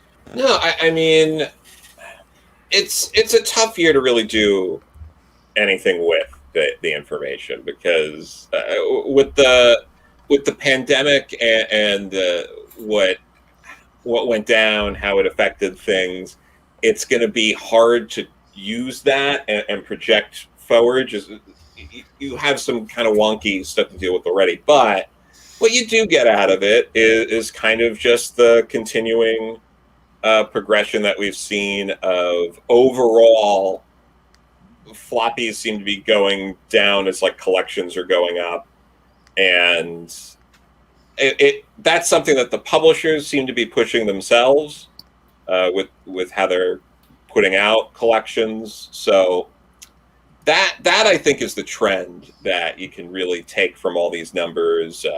Digital kind of rising slightly but very slowly. I think we'll have to see if it's probably going to take another couple of years of data before we can see if there's a trend now with like, oh, the pandemic got enough people off the habit of going to the shop that we're going to see digital go up. So yeah, it's an interesting piece of data, but some of this we're still going to need a little more time before we can go like, oh, this is what actually happened then. If the pandemic didn't make digital explode, what would? Well, I mean, being locked at home. Yeah, but I'm talking about pulling it up even because people couldn't leave home. It's kind of like, why weren't people watching so much more TV? Why weren't people watching so much more movies on streaming services? And they were, a lot of them were, but as far as new content, it just wasn't happening, and it wasn't happening for comics, and it wasn't happening for film. So what if being locked in your house at home isn't going to bring all the chicks to the yard, then what would?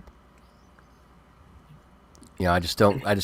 Nothing is going to sell digital comics, not as individual issues. Period. I worry about that. Nothing is going to sell them. What they have is what they're going to get. Period. Yeah, that's I think so. a lot of the increase, I think somebody dug into the numbers, and it looks like most of them are manga. Most of the increase in digital was manga. So good job. Again, Honda's sales don't help Ford. I wondered We'll about. talk about the manga sale stuff in a second. I do want to.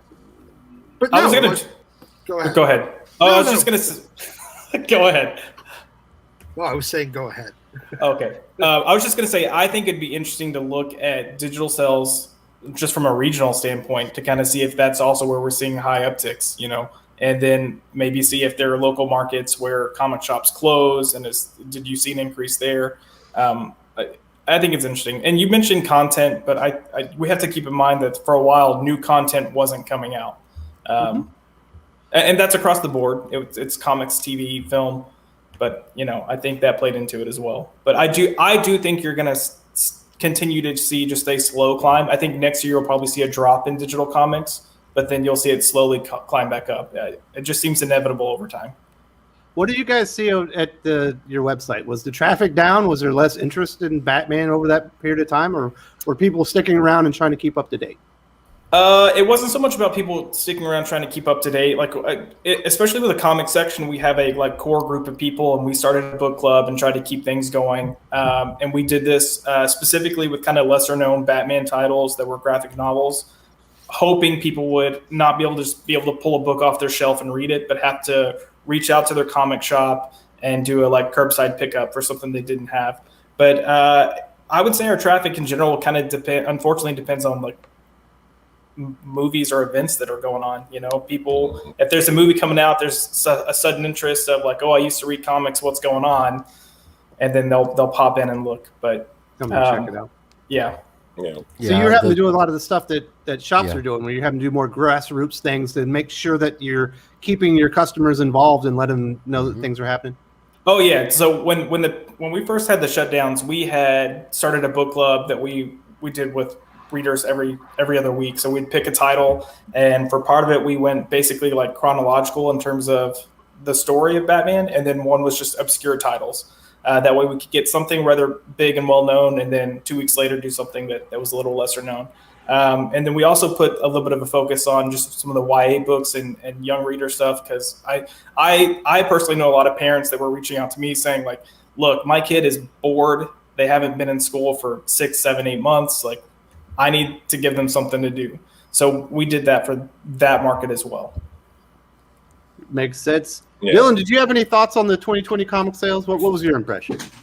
I'm not much to say, but yeah, it's kind of a weird year. It's so weird to look at it because of everything that happened. I don't think there's much you can really take from it. It seems kind of what happened with the with everything else that year, where mom and pop shops got closed down, so Walmart and Amazon had a huge increase in sales. Same here, where it's local comic shops were shut down, so the bigger sellers had huge upticks in sales. So yeah.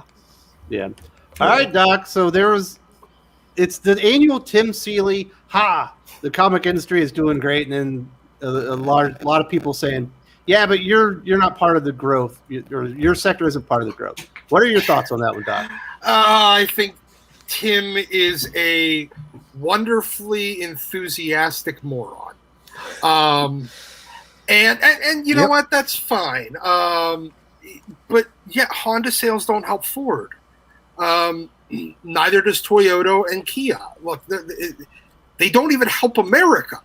It's just money going out the door. It's not helping. Technically, the sales tax does go to America. Well, yeah, the sales tax does great, but that doesn't help any of the companies. That's America. You know my point. But the thing is, it's the comics industry is in bad shape. It has been for a long time, and it's taken 30 years to screw it up as bad as it has. And every year, for the last good number of years, they've, I think we're past the point of no return, though. And I think a lot of the creators out there realize it too. But if they ever actually start recognizing it, then they know that their job is probably next on the chopping block. They have to keep up a front that, in a lot of ways, ICV2, Comicron, I appreciate what they're doing. They're doing what they can, but they're propping up a narrative for the industry to hide behind that prevents them from actually figuring out and solving the problems that are there. But since I think the problems are unsolvable at this point, they, at least without a significant financial injection from the parent companies, I think that they have to keep up the narrative, or else these divisions could get axed next week and none of their parent companies would give a shit. Yeah, not just a massive injection of capital, but a massive number of pink slips. Yeah, you need a fundamental change in the way that the industry is functioning. Mm-hmm. From the distribution to the but that's all besides the point. We've gone over these topics a number of times, but these companies and people like Tim Seeley, Tim Seeley, he's a pawn that's out there. He's a useful idiot for the industry. Joe Quesada out there, he's propping this up as fact because he actually is a significant player, and he needs to keep that narrative up. So he needs to keep all his troops in line below him, because otherwise he's gone too.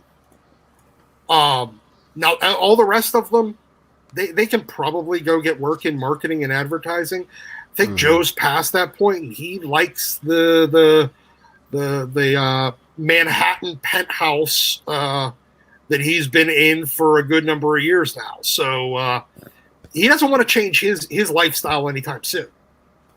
Well, he had a demotion not that recently, so I imagine he had to change it a bit. So, Joe, you're in the industry. You have friends that are creators. What's the general feeling? Is it doom and gloom, or are they positive about the outlook? It depends on the day, I think. And I'm not even trying to be flippant. It seems to seriously depend on the day. You see people go through all sorts of a roller coaster of emotion over everything. I think there's a lot of things that it's taking people time to figure out, like part of why manga sales do really well recently with certain manga are, if you really like My Hero Academia or Demon Slayer or something like that, you buy volume 1 and that's the story you were watching, more or less. And then if you like it, you keep going 2, 3, 4. If you like Loki and you go like, I really want, like, where can I read this? People will be like, I couldn't tell you. It's a good question. It's like, well, some of this is in here, and then we took other elements from here. So if you want, you could read all this stuff, and half of it's out of print. Like that's a big problem that the big two have yet to figure out a good way to move around. So I think there's that, but you're also seeing more creators talking about, like, oh, manga's popular. Should I draw more like a manga? Should I have a story that's more like a manga? And it's like missing the point, because that really is just the ease of getting into it, which sounds insane if you talk to other people outside of comics who don't read comics and try to explain, like, oh, well, if you read this, you naturally go from 1, 2, 3, 4. But if you're trying to get into this, it's like, oh, well, you got to read this comic from this year and this comic from that year and this run, but skip that part. And this run's really important to the story, but that thing at the end, that got retconned. So forget about that. And then you're going to skip the next run because there was all this drama behind the scenes. And then they ended up like, that's not even canon. So you skip to the next one. And then that one, that's out of print, but it's really important. So, Good luck finding it. Yeah, that's a huge hurdle that people are kind of like, whatever. Well, there's also, one. Go ahead, do it, Wes. Pele, there's also some discrepancies when we look at these numbers. They're not complete. When you could say, well, you look at the graphic novel sales, and those are all cover price. We know most of that growth was in like Amazon, where everything's discounted. So probably hasn't grown that much. But you work in a comic shop. I've heard it not just from you. I've heard it all over the country from comic shop owners. Back issue sales are booming.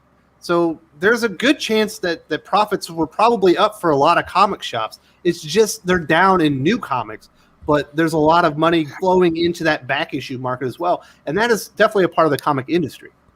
Yeah, it's a distinctly, it's a distinctly different arm of that industry, but it's still part of that industry. Yeah. And Doc, how long ago was I screaming that shops need to start carrying back issues if they want to survive? It was probably back in 2015 is when I was talking about this, and it went one ear and out the other, and some shops kind of dabbled with it, some shops didn't, but when the wave did hit, it was explosive. And right now, back issue sales are tripling, quadrupling, 5-6 times higher than new sales.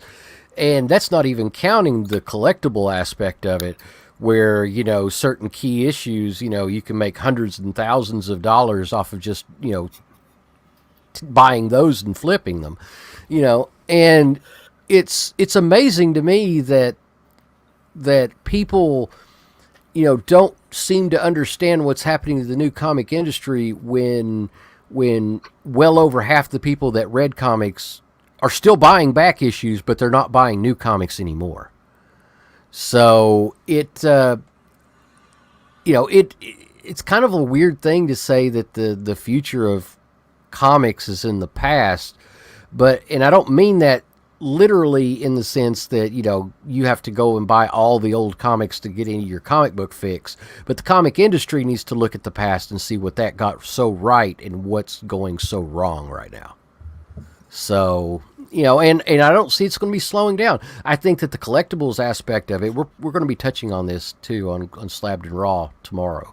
But I don't think the collectible aspect of it is not going to be slowing down. People aren't going to be slowing down buying back issues.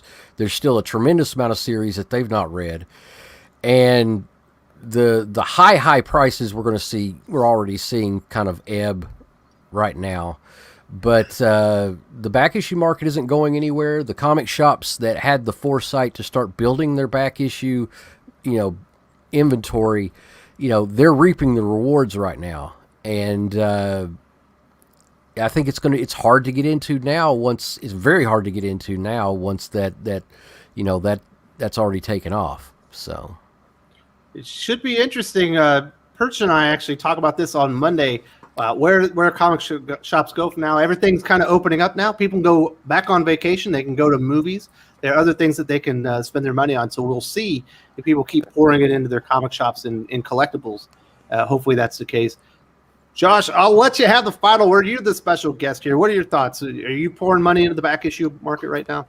Oh, yeah, I actually am. And I talked to my local LCS, and same thing. They're seeing it as well. One of the things that he's talking about, though, is at how fast they're going through back issues and telling them, at some point they're going to have to find something else that's going to help them be sustainable. So it was definitely a lifeline for them this past year. But, 10 years from now, it kind of goes to what we were talking about in the comments. You all made a comment about nobody's buying Tim Seeley back issues, and I laughed. And I like Tim Seeley. Mm-hmm. Like, he's a great guy. I've had plenty of conversations with him. I had interviews with him. I really enjoy him as a person. But if you take that holistically and look, 10 years from now, I don't know if people are going to be buying back issues from the past 10 years. I can't. The Nightwing run. Yeah. Hey, I like the Nightwing run. And Grayson, clearly I like, it's over here. Grayson, I like Grayson. That's Seeley. But I talk to Joe pretty frequently, and one of the conversations we always have is just how shocked we are how these companies don't know how to run themselves like a business. And that forever blows my mind. You know, at some point, you've got to look at a long-term strategy, and you've got to look at what's working. And it's just simple things like Joe was mentioning. Like if you've got a movie or you've got a TV series hitting, there is no reason you shouldn't have these books that are out of print that you're just throwing forward. And even Loki if Omnibus has been delayed. Yeah, Yep. I mean, I think we had the Loki Agent of Asgard and then Mystery into Journey to I Mystery. don't know. Yes. Journey to Mystery. Yeah. Man, I'm sucking with these titles and names Yeah, today. that's all right. But I think those are the only two things that hit, you know, like there's so much more that could have been done. And, you know, you got to strike while the iron's hot. So, Yeah, Well, although comic- no matter, I was just ahead, going to Joe. say, no matter how good back issue sales go, there will still always be copies of Turok #1 in your shop. Yeah. Yes. Yeah. Well, actually, no, not anymore. We blew them out at 10 cents a piece. But the way that a comic shop can still maintain, you know, its back issue sales is you've got to buy back issues. You've got to be aggressive. You've got to go after them. You've got to look for inventories from other shops that have gone out of business. You've got to pool your resources, and you got to go after those back issues. You've got to let your customers know that you're buying those, and you've got to not be cheap. You've got to realize that there's a market out there. People want good money for their comics, you know, and you've got to be able to turn that money over quickly. And that means you've got to sell for a reasonable price, and you've got to give people a reasonable price for them. Yep. But you can make a back issue comic shop work. I do it every single day, and the profits are amazing. But the problem is comic shops don't want to give people a reasonable amount for their comics. They want to buy them dirt cheap, pennies on the dollar, and then turn around and flip them, get them graded, and sell them for a 5,000% increase. And that's just not reasonable. That's not an intelligent way to think about this. And I mean, yeah, it would be nice if everybody could get 5,000%, you know, on their money. But you know, you've got to realize that you got to look at it realistically, and it can be done. Shops have done it. I've worked with other shops to get them into that place. You know, it's a different mindset, and you know, and with the way new comics are going, if you're going to be a productive comic book shop in the future and not have to resort to selling, you know, T-shirts, Beanie Babies, you know, Funko Pops, and all that kind of shit, you know, you're going to have to do it, and it's you know, you'll either love back issues and you'll love getting into that aspect of comics, or the market's, you know, that market in collectible comics is just going to pass you by. I think part of that is because stores are still trying to pay the 10 cents per issue on bulk buying of back issues that they were doing 10 years ago. And sorry, you got to raise your willing to pay price. Yeah, you just have to. It's too many. We're going to cover this on Slab to Draw. We'll get into more of these in a little bit. We got a couple more topics to get to, so that was a lively debate. Of course, there's been a couple of videos here on my channel. Perch is certainly covered as well. So there was a lot of hot takes on the comic industry sales for 2020. Next up, we've got Captain America's 80th anniversary celebration. Joe, when you and I talk offline and we kind of set up these retrospectives that we like to do, Captain America is definitely one of the characters that's one of your go-tos. You happen to have a great appreciation of Captain America. Did you read the United States Captain America this week? I didn't read every single word in the issue because it was difficult to get through. But the first 6 pages were very difficult for me. What did you think about Chris Cantwell's celebration of Captain America's 80 years? I mean, I do feel bad because I don't know Chris at all, but I can't stand his Iron Man. It's so bad in every possible way. Well, the art's good, but and then you read this, and I don't get it. I don't understand what he thinks these characters are, or what you do with it's very confusing. I don't get where someone comes up with this idea. I don't get where you get it up the chain and an editor thinks it's a great idea. This is baffling. I don't and again the thing that everyone was talking about the gay unhoused Captain America, and if he's having a problem finding a place, he's just not using the apps right. But the thing here is that was like the best part of this. I didn't get to that part of the story. Did you quit before you got there? It wasn't even the part of the story that was the worst. No, I skimmed through it, but I was so put off by the first 6 pages, like that eulogy for America or Captain America. I was like, oh my goodness. Yeah. But no, that stuff was fine. That's actually the kind of thing you want from Captain America's doing the right thing. I'm going to do the right. Like that's like, I'm going to take this mantle. I'm going to do something good and defend people. Like that part was good. Josh Trujillo, who I do know Josh, but that's just as a disclaimer. But I thought that was the more solid. Like, this is what you do with a character who was inspired by Captain America. But I didn't recognize that Steve at all in that main story. That's the kind of thing. There are enough ancillary Cap-related characters that you can have say something like that. Like, it doesn't exactly fit with someone like U.S. Agent, but it would have fit a little more to have someone like him talk about, like, right. I used to care about the dream, and then, all these horrible things happened to me. Like, that's a guy who went through it. And, like, that you could be like, okay, I can see where, like, someone like John Walker might talk like that. But with Steve, it's just like, it was so alien to the character. Alternatively, though, we probably likely, if it went the other way, we would have got the Scott Summers "I'm a dreamer" speech from X-Men 21 when he was talking to Kevin Feige. So that's probably the way it would have gone otherwise. So I'm not sure which one I hate more. He might just be a big John Lennon fan. That's fine. Chuck Skills came in here. He says, Joe, I hate how awful Cantwell's Iron Man run is because Coffey was such a nice guy and want to support his art. His art is dope in that way. It looks great. Yeah. Oh, it's a really nice book. It's a very nice looking book. It's the lettering's great. The covers are dope. The trade dressing. It matches with the rest of the line. Is it the second issue where Tony literally almost has his arm like ripped off of his body?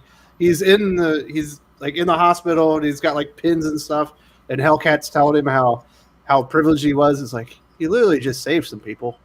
Yeah, and that's after here. That's after the first issue where he's getting like gaslit on television for not donating enough of his money. And then he gets killed the stock market, and he's so sad he wants to drag race. Yeah, like I don't know what's happening. Somebody just give Chris Cantwell another AMC show and get him the fuck out of Marvel.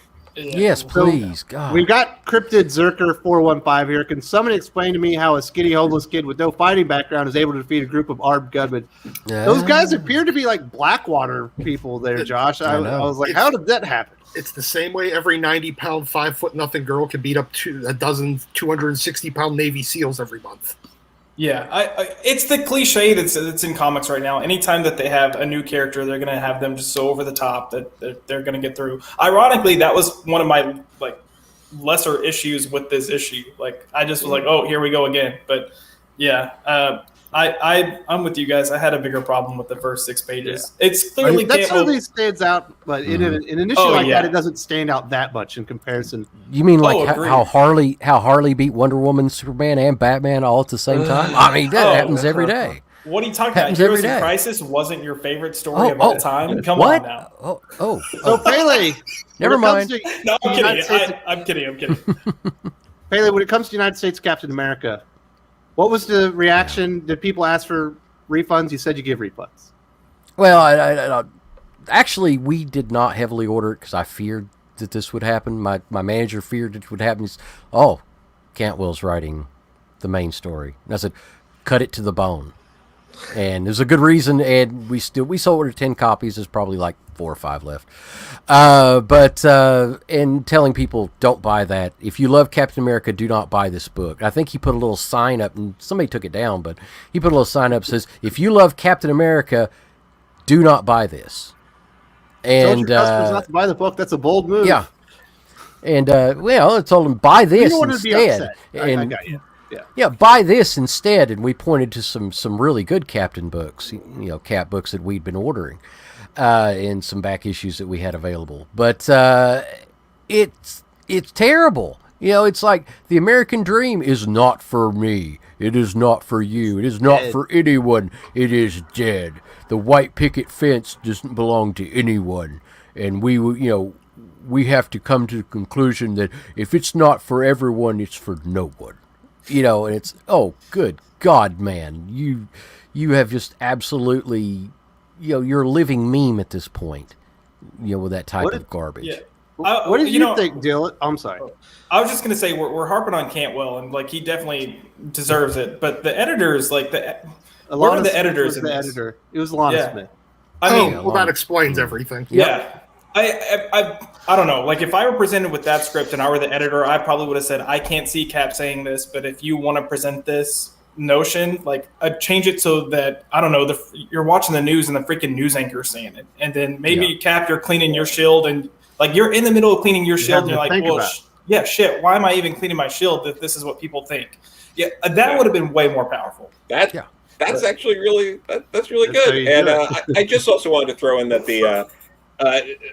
to address the Captain America of the Unhoused being that strong and taking them out, I think it's important to note he was almost certainly hopped up on poppers and Molly while yeah.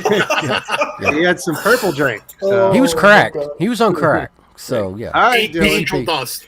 Hey, guys, come on. We're trying to wrap this up. Dylan, I know that you're a big Superman fan. Did you read this? What did you think about? Is this a bigger drubbing of Captain America than what Superman's gotten recently? I didn't read the issue, but I read that speech, and it was so weird. That opens up with Captain America just being all depressed in a window, and he's just brooding. It was so weird, and it's so odd to me to have someone that clearly does not like the character or understand all what they stand for write the character. It's just so odd to me. Especially in a celebration. Yeah, it's the weirdest time to get someone like that to do that. It's so odd, but we have had similar stuff with Superman where you'll notice Truth, Justice, the American Way. They try to sidestep the American way a lot. It's almost where they even make a joke out of it. They'll be like Truth, Justice, and then they'll be like that other stuff, and that happens a lot. And they're doing something similar with Captain America, which is weird because America is in his name.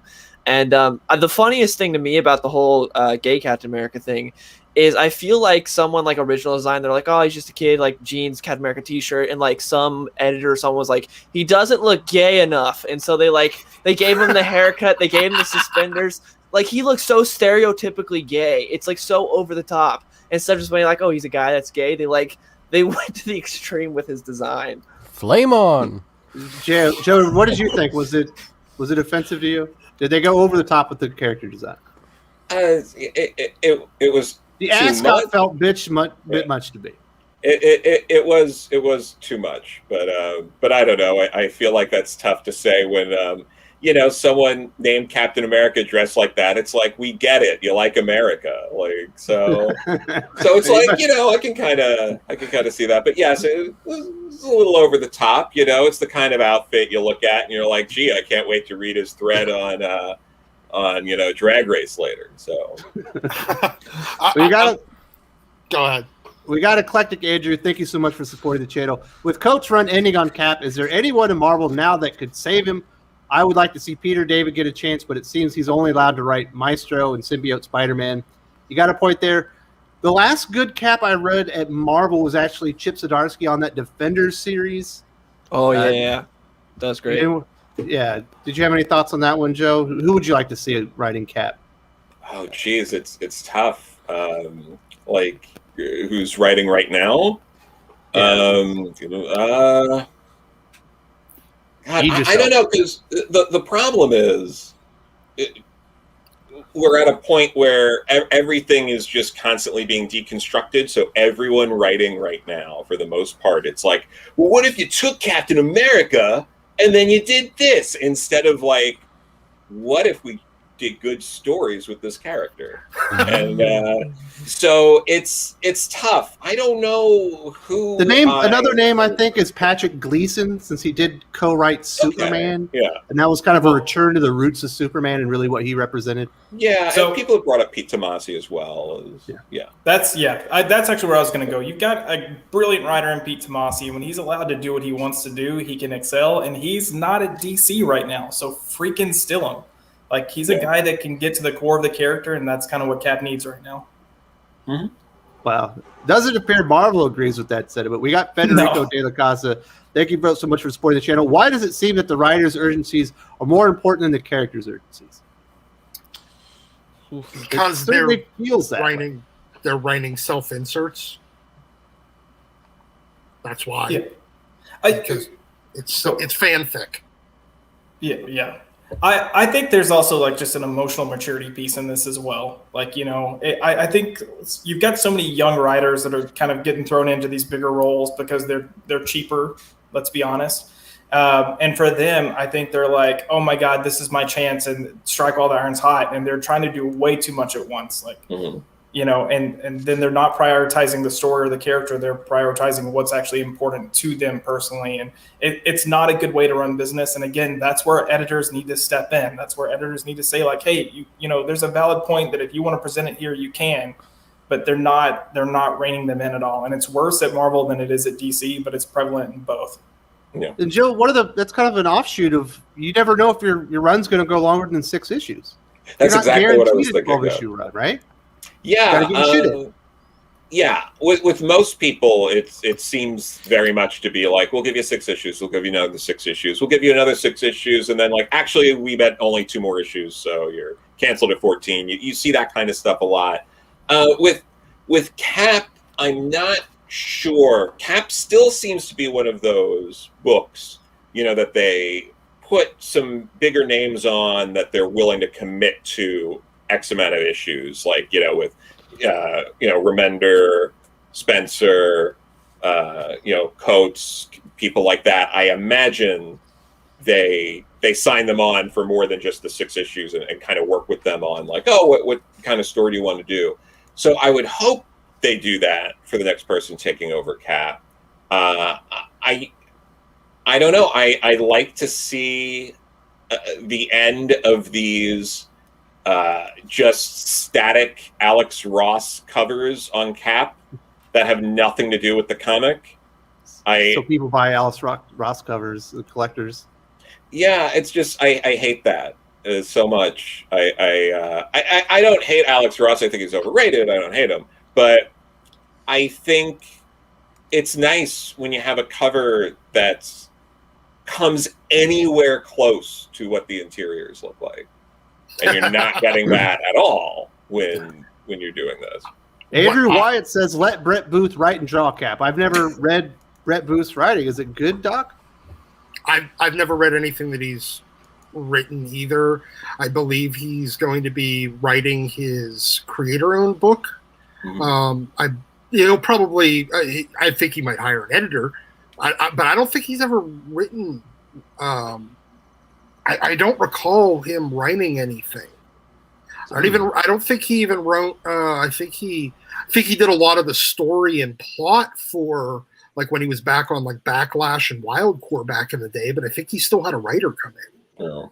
Yeah. Well, I do think he would have done a better job on the 80th anniversary celebration than the writer that got the job. That's my opinion. Eclectic Andrew also says Philip Kennedy Johnson on Cap, that could work. Certainly, Philip Kennedy Johnson is active duty military. He's in the U.S. Army band, and he is stretched a bit thin right now. He's doing the Superman books. He's got Alien. And he's got a lot of projects coming up. He's got Extreme Carnage coming up as well. So his plate might be a little bit full, but I do think he would enjoy the challenge. You know what? Who I would like to see? The Simonsons. They're not doing anything. They've already done. Walt has his history with Thor. This is still an Avengers adjacent title. I think Walton Weezy could do amazing work with a Captain America title. Let him go for 2 years. We shall say they should be announcing a new creative team somewhat soon as the Coates run runs down. We do have one last thing to talk about. We'll get to this somewhat briefly. We've got new Amazing Spider-Man artists, Patrick Gleason, Sarah Pichelli. Oh my goodness, who's the other one? I can't remember. Doc, there's a picture. We got Peter Parker in the bed. It looks like he's in grave condition. He might be dying. What are your thoughts about the teaser art and the artistic team that's been put on the new ASM post Nick Spencer? I am not really super excited for this. I get this weird uncanny X-Men 1 through 10 thing where it's going to be a bunch of nonsense, all kind of haphazardly thrown together just to get to some other event that's going to end up they're going to do some event to end it and then relaunch the series. And especially with having Ben Reilly back involved, you're probably going to get Kane involved at some point, and then they're going to go, hey, why not just add the Slingers while you're at it? All of the terrible tropes of 90s Spider-Man all thrown into a blender into what that's going to come out of it. I am very skeptical. Yeah. Is that the feeling that you're getting, Pele? Are you skeptical of this? Yeah, this is an interim. It's an interlude in between, big ASM stories. This is kind of like, and also here's this other stuff while we prepare for the series that you actually want. It's Spider-Man. It'll sell, but I don't. Yeah, I think Doc nailed it. This is just filler. It's filler the way Uncanny X-Men was filler, in the 2019. So it is what it is. Are you more bullish on this, Joe? No, I think that's all right. I think this is clearly filler. This is clearly Nick Spencer's leaving early. God, we got to figure out how to make contracts better. What are we going to do now? And then it's getting, the pool of people who I imagine most of these people who are going to be writing this, Kelly Thompson, Zeb Wells, Ed Brisson, I think, is doing stuff. So I imagine all of them want it. And then maybe it's probably going to be very similar again to X-Men, 2019, around there, where there's going to be a bunch of people involved in different aspects, and a select few of them are going to get to be continued involvement in Spider-Man, and then they'll use this time to develop something with more of like the mainstay. Like, this is going to be the big Spider-Man writer, and maybe it will be one of them. Maybe they will just hand over the keys to Kelly Thompson or Zeb Wells or someone like that, Ben Percy, or this could be the grand moment where Bendis has returned to make sure he can write more issues of Spider-Man than Dan Slott, because I know that's a thing they care about. You could do, or someone else big from DC. There's always that chance that they're going to be like, oh, well, you took someone from us, we'll take like all that petty bullshit. So, all right, Joe. Either way, it's going to be petty, probably. From Eclectic Andrew, with so many Captain Americas running around, I have a feeling Joe is working with Marvel in a title called City of Cat? City of Steve. City of Steve would be the... City of Steve's happening? We can only hope. He's announcing it here, folks. Steve's poor going Bernie across America. Rosenthal. He deserves better, but... What if the idea, I guess, is that in the very end of Nick Spencer's run, there's a cover for Amazing Spider-Man 74. He's hugging Mary Jane. She appears to have a bouquet of flowers. They finally get married again, and they kill him off immediately. What do you think about that one, Josh? Is that a good idea? I mean, it sounds like it's pretty on point from what they would do. So, does it sound like a good idea? No, but I'd also be like, don't do that with these writers coming in either. Like, wait, just freaking save that story. It would absolutely justify all of the concern that everyone has had for Nick Spencer since the day he got announced. They're like, oh wait, he's just gonna pull the rug out from under us, and we'd all be like Lucy with that fucking football with Charlie Brown. Like we've been running up to kick that, and we're like absolutely certain it's gonna be there this time. And right when we get to 74, he's gonna pull the goddamn football out. Well, technically, they got married again. Yep. Yeah. She's going to get her brains blown out on the honeymoon. You know, Well, it looks like it's not her. It's going to be Peter. He's the one that looks like he's about to die. No, she gets killed and he just gets beaten within an inch of his life. So, Well, I think she's at his bedside, isn't she? I don't know. We'll see. Is she? It Is sounds she? like fireworks are heading for Amazing Spider-Man. We'll see what happens. It's just an interlude. Then they'll have the regular writer come on. I think that's enough comic book talk. Let's talk about some recommendations. Talk about some of the stuff that you should be reading. There weren't a lot of new comics this week. It's one of those weird fifth weeks as far as comic book week. So it's a lot of annuals and stuff like that. We'll throw it over to Josh first. Thank you so much for joining us on the channel. What are you recommending this week for people to read?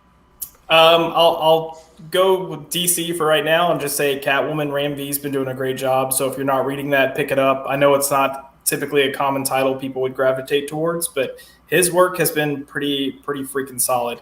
Other than that, there's an Image book called Made in Korea. The second issue dropped this week. It's actually quite good. The theme and the overall story's kind of like been there, done that, but it's executed well. So I'd say check that out. And then this Texas Blood, they dropped their 7th issue. So if you haven't been reading it, check it out. The trade was released a while back, and then this is picking back up from the trade. So they gave a little break for people to catch up. But those are my three picks. Josh, if people are impressed with your Batman knowledge, where can they find you? You got any projects you're working on? I've got quite a few projects I'm working on. You can always find me at Batman News. We got some new stuff we're working on there. You can find me personally. Batman-News. Batman-news.com, correct. Yes. You can find me on Twitter at Joshua L. McDonald. And then I actually have a soft launch for a site, for my site, personal site, that's launching with the debut of Black Widow, the film. So it's going to be popbyculture.com. You'll see me tweeting about it like crazy. But my whole mission is to try to transition people from movies into books. And then I'm also going to put a focus on indie creators that don't get a lot of exposure. So good things coming there. Awesome. You got his own site coming up. Hopefully you guys go check it out. Josh is a great guy, got a lot of Batman knowledge, but he knows everything about comic books. You definitely want to check that out. Who else we got here? We got Joe Corallo coming off the big success of Beckstar #2. Got a lot of projects he can't even announce yet. What do you got to say, Joe? What do you recommend? You got anything you want to tell the viewers? I think there's this comic Beckstar 2 came out the other week. People would pick that up. But what happened? It felt like it came out like some shops it was 1 week and then some shops it was the next week. It was delayed. Some shops didn't get it. There were delays in certain parts of the country for not just Mad Cave books, but other books through Diamond.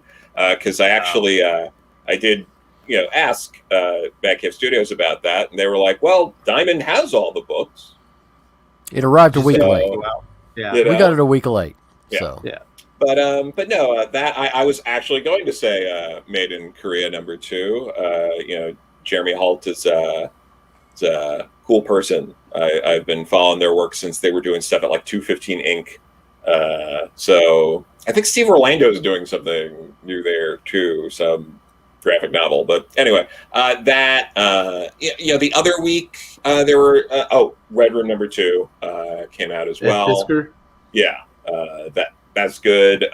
The other week I've been following Silver Coin. I've been liking that, which is it's Michael Walsh is doing the art for all of them, and it's like a rotating anthology of different writers doing each story about it's interesting. I'm not sure if I'd like it as much if a lot of people were doing it, but since it's something that's pretty unique right now, it's been nice checking that out. So I'd say all that stuff sounds good.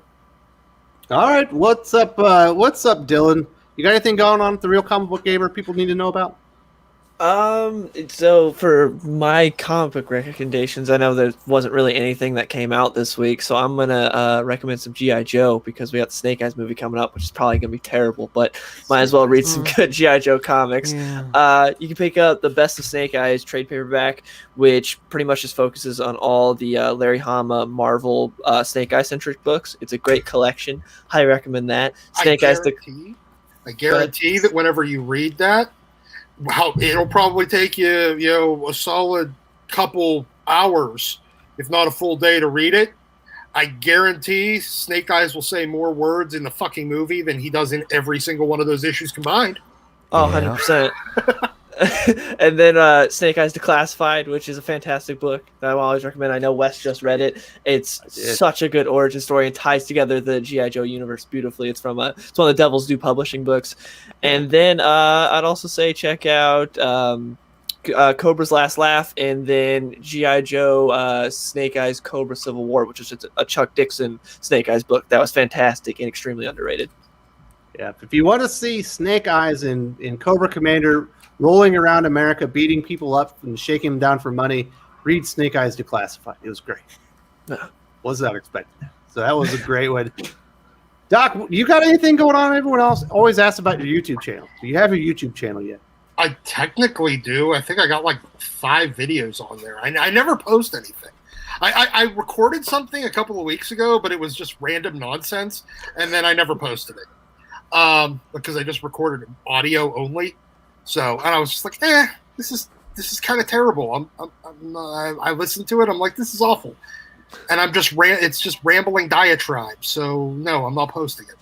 Problem is I need to play off somebody else. And that's why I'm here.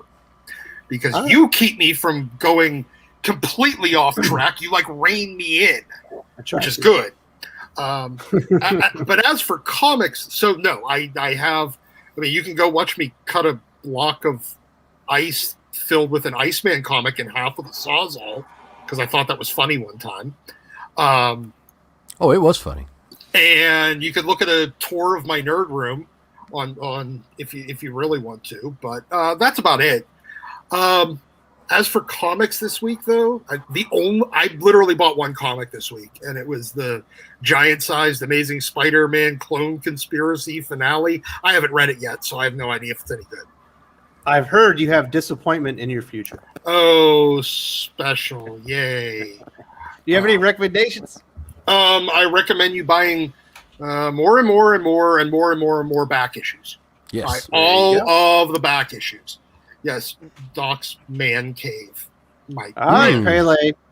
People have been asking, are you ready to tell them where Parts Unknown is located? You ready to reveal the shop? We're in East Tennessee. Knoxville has a wonderful selection of comic book shops. I'll say that. So no. He's not ready to tell. Do you have any recommendations? No, but I will never be naming shops because I have way too many people that just want to cause me issues. So, that's to live with it. But there are really great shops in Knoxville, Tennessee. And if you happen to be in the area, any one of them would be a great option for you. So, but anyway, as far as offering a recommendation, man, Beta Ray Bill came out. Beta Ray Bill number 4 came out, and it is freaking amazing. It's the best Marvel title being sold right now. Period. It's the best Marvel title being sold. It is incredible, and just buy that. Buy that. That's probably the only thing that Marvel put out this week that's worth reading. On the other side of the coin, Stan Sakai is always amazing. His new Usagi Yojimbo miniseries came out, and it's great. And it was a lot of fun to read, and because Stan Sakai is always on point. So buy those two. Buy those two and be happy. Enjoy them. Buy back issues. All right. So I have a disagreement with Pele. We actually got Daredevil 31 this week. While I'm not completely enamored with the Matt Murdock in prison story arc, I feel like it's gotten pretty stale. I am enjoying Elektra's Daredevil. I think that series continues to be really good. Definitely recommend that one. Also, Barbaric came out from Vault Comics from the wonderful Michael Moriarty. Completely underrated. If you like Conan, you can't go to Marvel. You need to go to Barbaric now. That debuted this week. It's definitely one of the better debuts on the indie scene in quite some time. There's another book that came out a few weeks ago that I didn't talk about. What was it? Space Pirate Harlock? I guess it's an anime and a lot of people like it. No one knew that the comic book was coming out, but the art of that thing is fantastic. If you like dope sci-fi art. Yeah. It's a spinoff of Galaxy Express 3.9. But yeah, it's good stuff. Nobody knew it was coming out. When people heard about it, they wanted to go get it, so I would go suggest that one as well. Thank you all for joining us today. I hope you have a wonderful 4th of July weekend. I hope you enjoy celebrating Canada Day. If you're one of our foreign viewers, you got no plans tomorrow, we will be streaming live on the channel. We're doing an Ask Us Anything with the comic writing crew, and definitely a special thanks to Josh for joining us, first time on the Comics Aficionados. Everyone have a wonderful weekend, and we will see you next weekend. And watch Slab and Raw. Watch Slab and Raw.